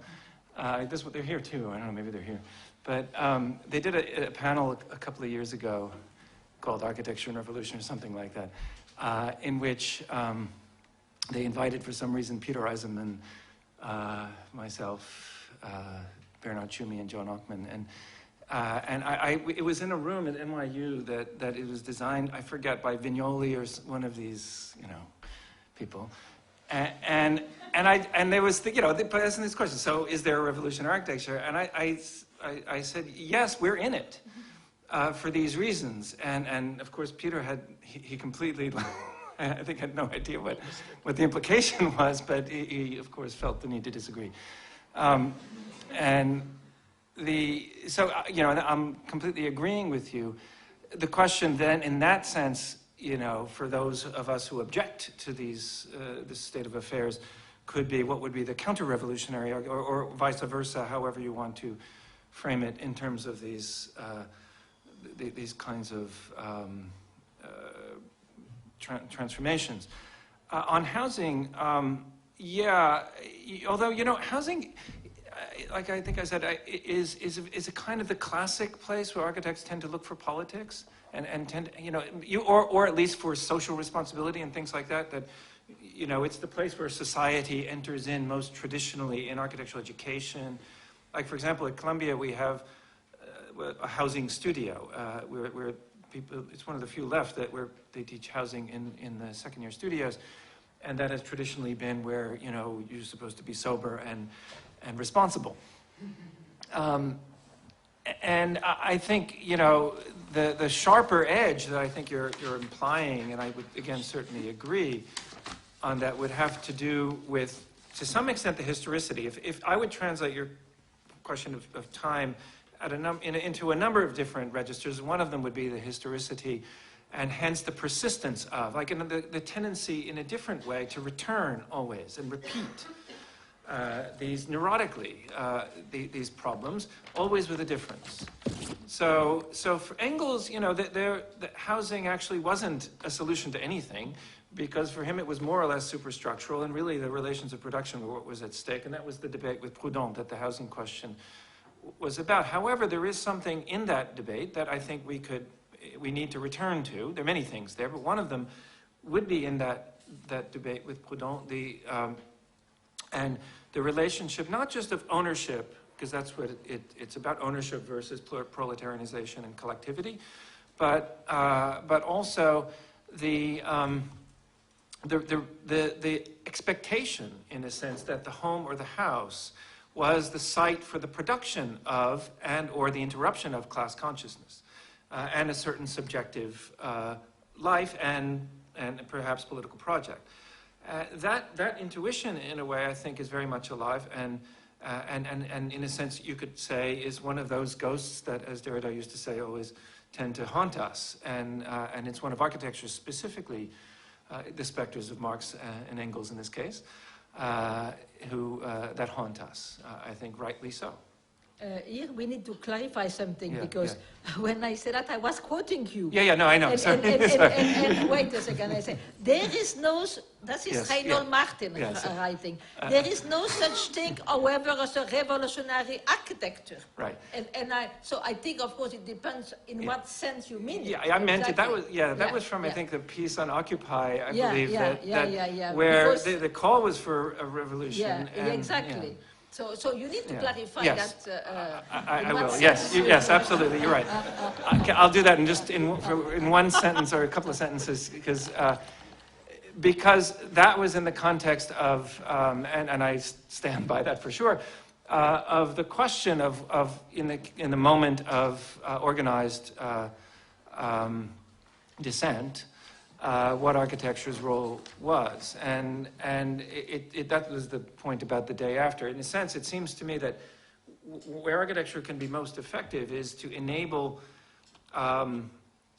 there was always going to be a day after the revolution. I mean, not just literally like 1918 rather than 1917, but in the imagination. In other words, it's related to this point that's been, that's been made, that both Sarah and Chantal made about the project.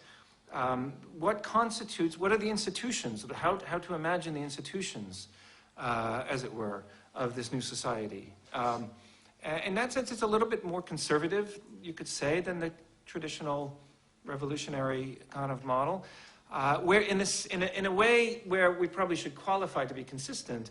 What we're saying, I think, both that these monuments to neoliberalism are in fact revolutionary. They are in fact the infrastructures that are meant to sustain the neoliberal revolution and to perpetuate it in its ongoing development. So an architecture does, in its temporality, I think, operate always in a kind of deferral and at the same time perpetuation of things. Yeah. But maybe your question also about housing as being the blind spot, I think it might have also to do, and maybe also with Boeri's problem, if we understand housing as that simple housing, right?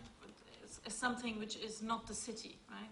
And I think, this is something which I find crucial to understand the concerns of housing, not in Engels' sense of the kind of the solution of the housing problem, but as a quality, right?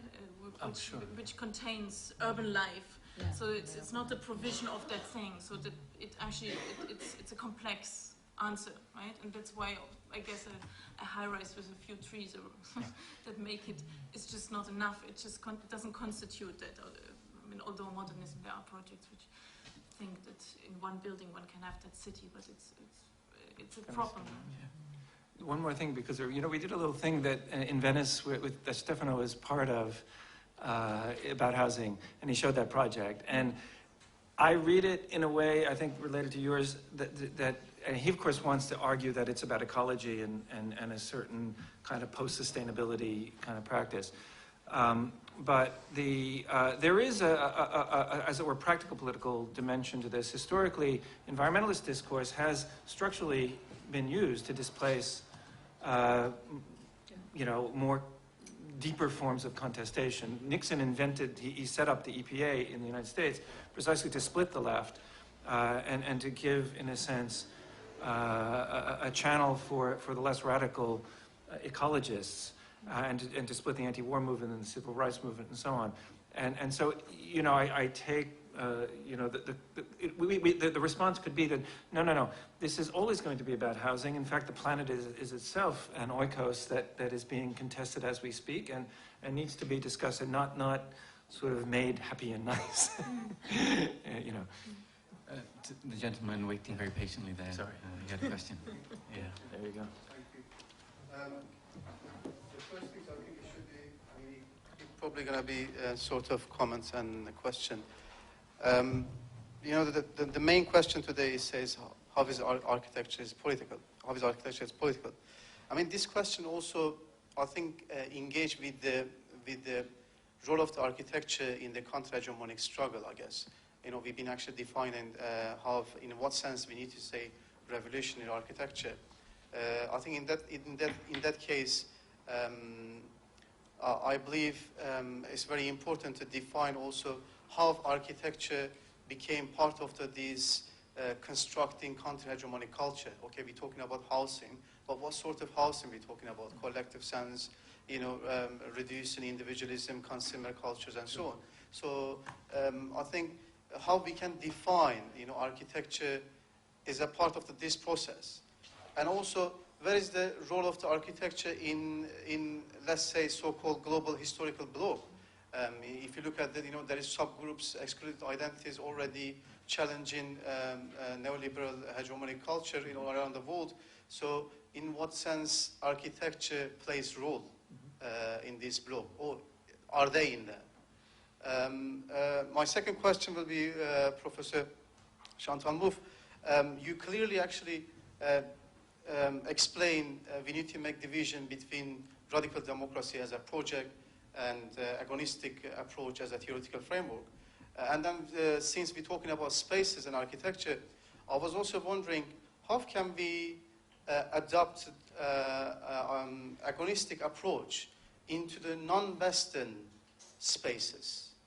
You know, the society has got different civilization, but successfully adopted neoliberal economy as well as neoliberal democratic system, which becomes also the hegemonic power in the society where it operates.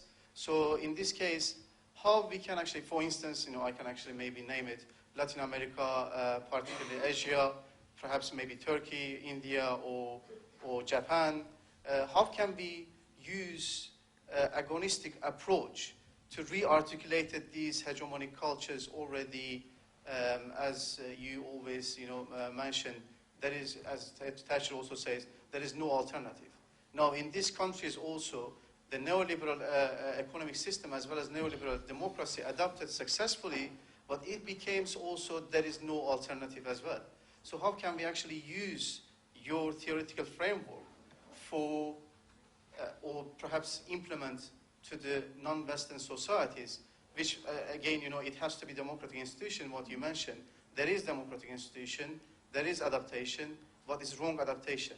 Is there any alternative for these non-Western societies? You mentioned Latin America, but Latin America is not a non-Western society. I mean, in fact, my model is very much popular in Latin America, in Argentina, for instance, the president, Cristina Kirchner, said that she's a fan of my work, and she is. But Latin America is in fact, it's funny, but I was kind of, I would say, curious but then I understand why she's, you know, so keen on my work, because in one of discussion she was accused that she was not democratic because she was not trying to build consensus, and she said, "You don't understand anything about democracy. Read Chantal Mouffe, and you will know that democracy is not about consensus, but about dissensus." So, but you know, Latin America is I have a student from Lebanon who is trying to frame Lebanese politics in terms of agonism. I'm kind of interested. I'm a bit, you know, suspicious, but I don't know. But definitively, the question is that you will need to have, to use agonism in my understanding, because there are other understanding. You will need to have this kind of democratic institution, for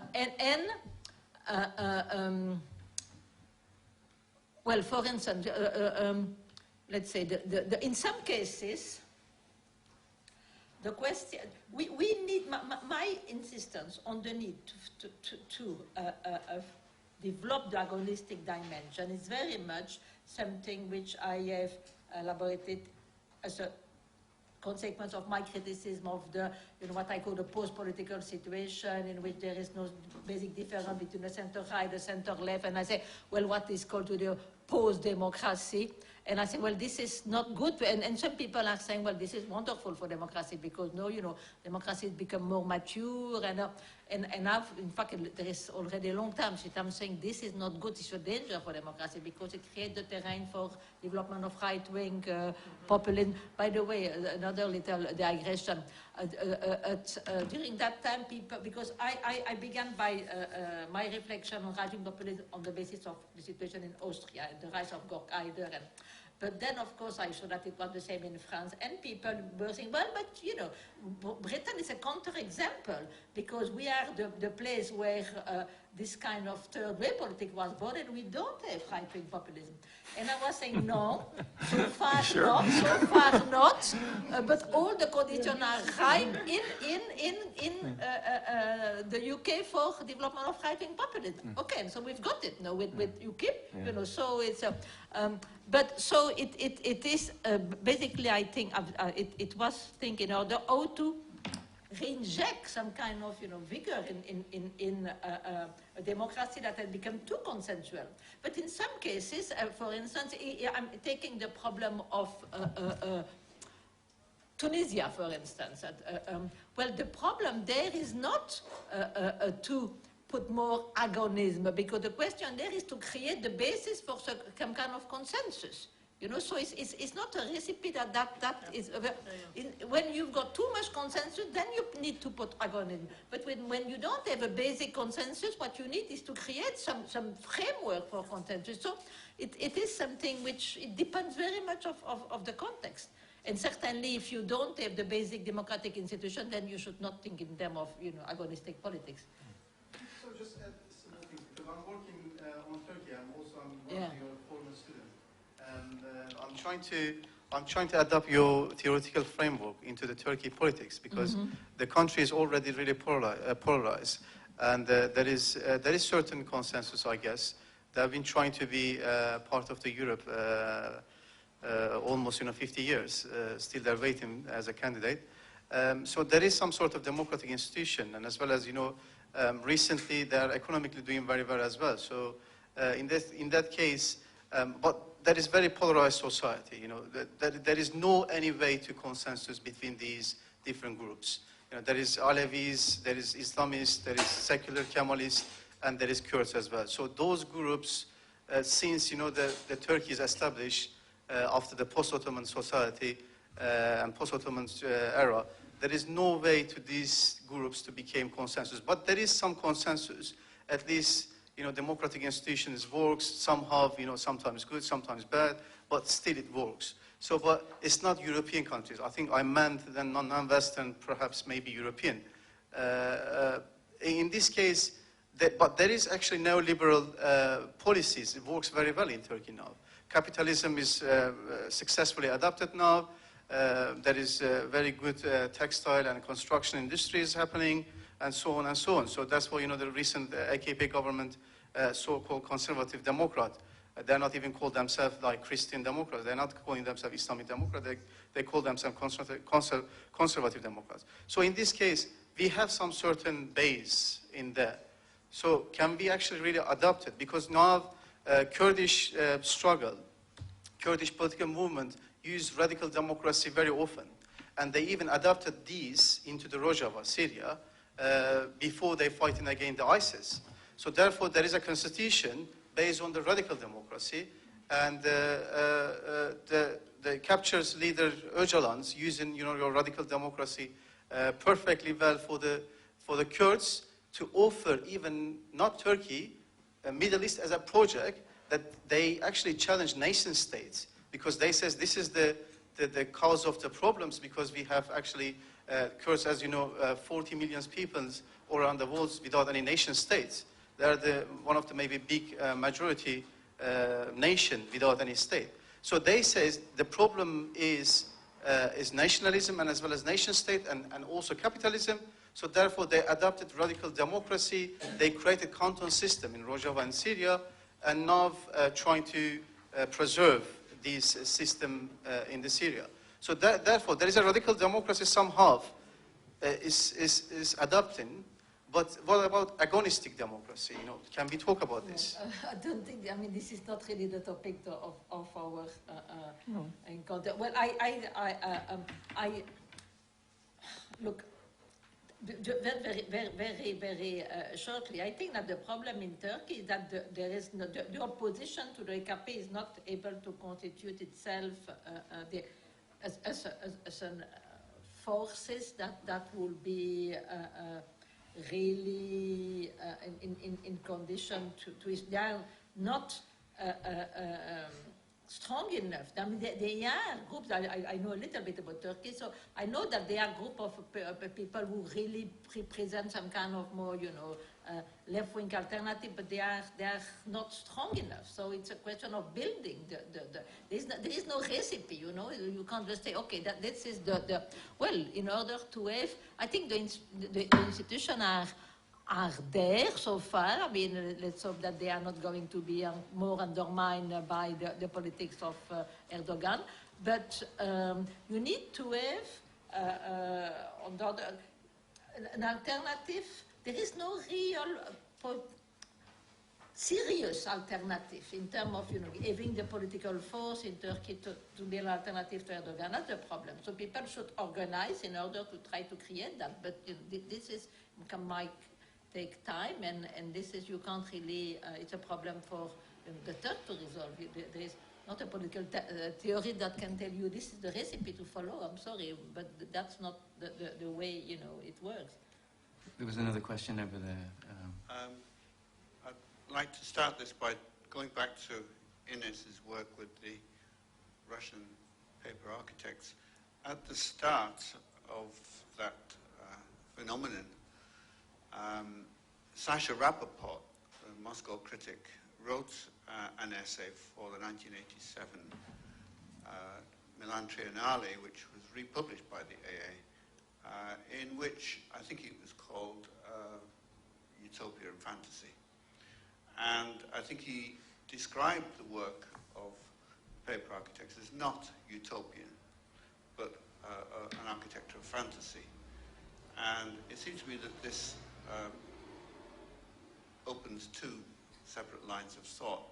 The first is, if that is so, and if the architects in the dissension were in an area that Rappaport called fantasy rather than utopia, then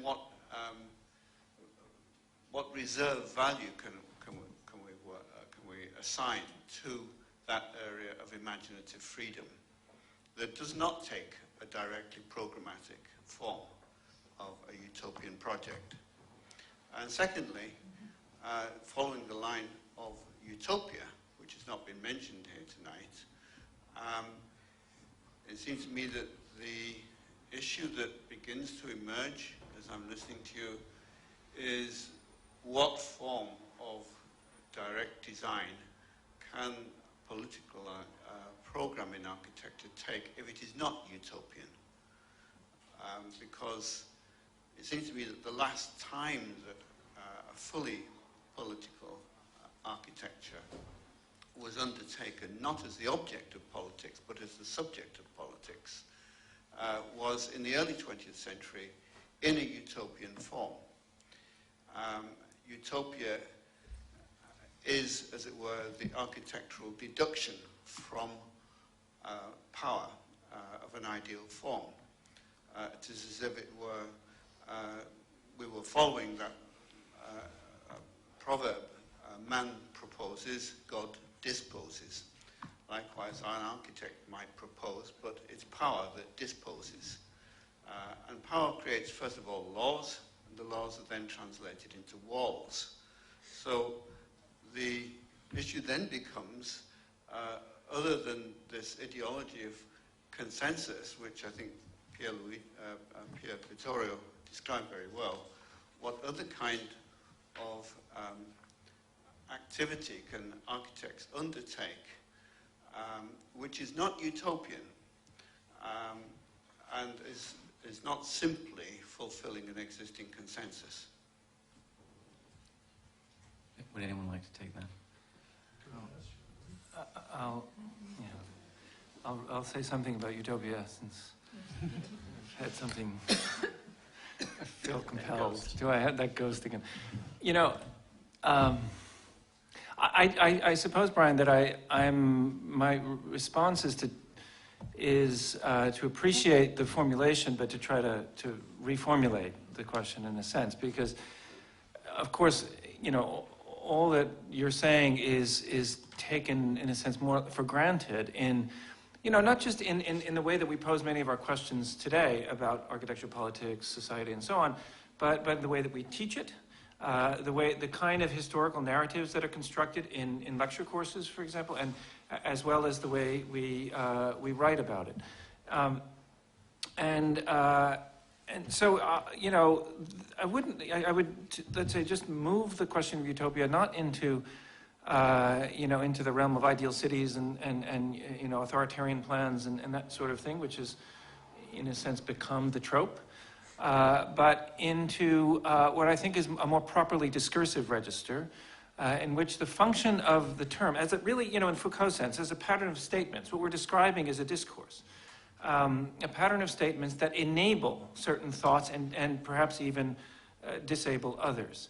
And the relevant function, for me at least, in terms of your question, is to, as it were, find ways of conjuring what I would like to call utopia's ghost, not utopia itself as such in some sort of reified form, but the possibility of structural change, such that such a possibility become thinkable and discussable, so that we can actually have a properly political argument about what constitutes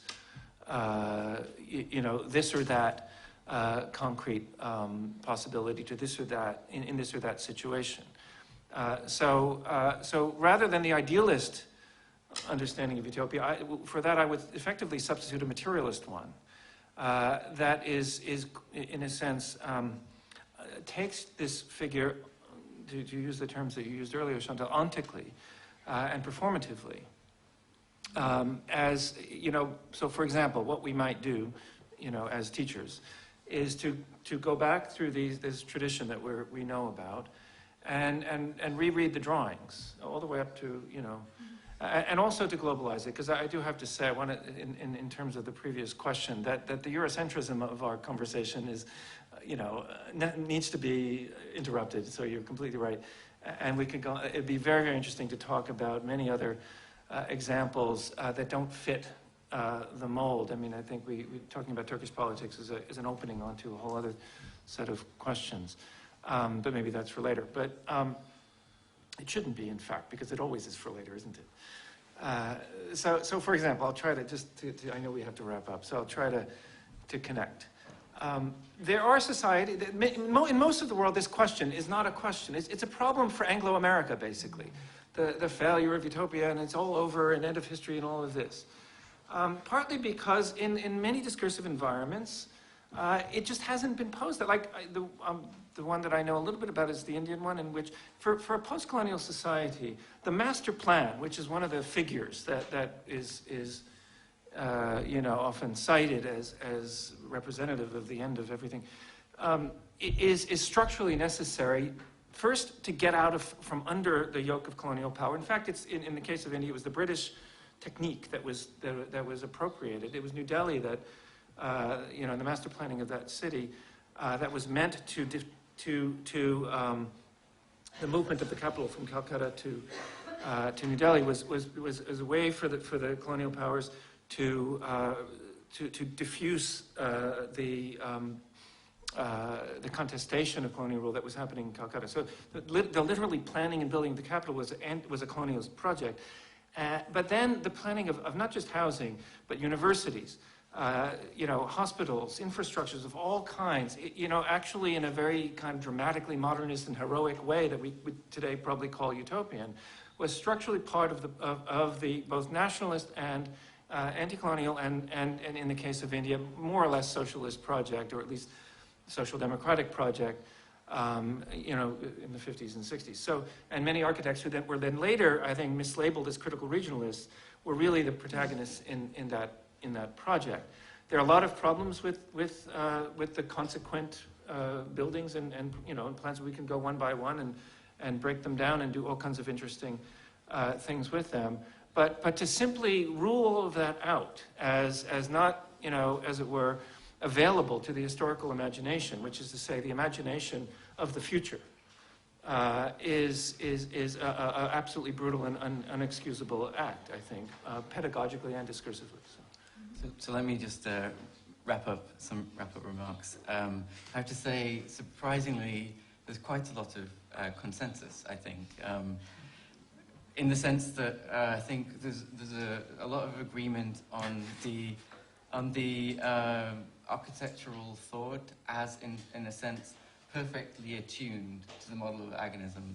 The idea of the project, the idea of the war of positions, I think there's a lot of agreement, and hopefully this is the beginning of a conversation in which we can continue to pick at the disagreements. And so, there has to be an end, and I'm going to be the decider here, so the political moment. And call it. Thank you very much to everybody.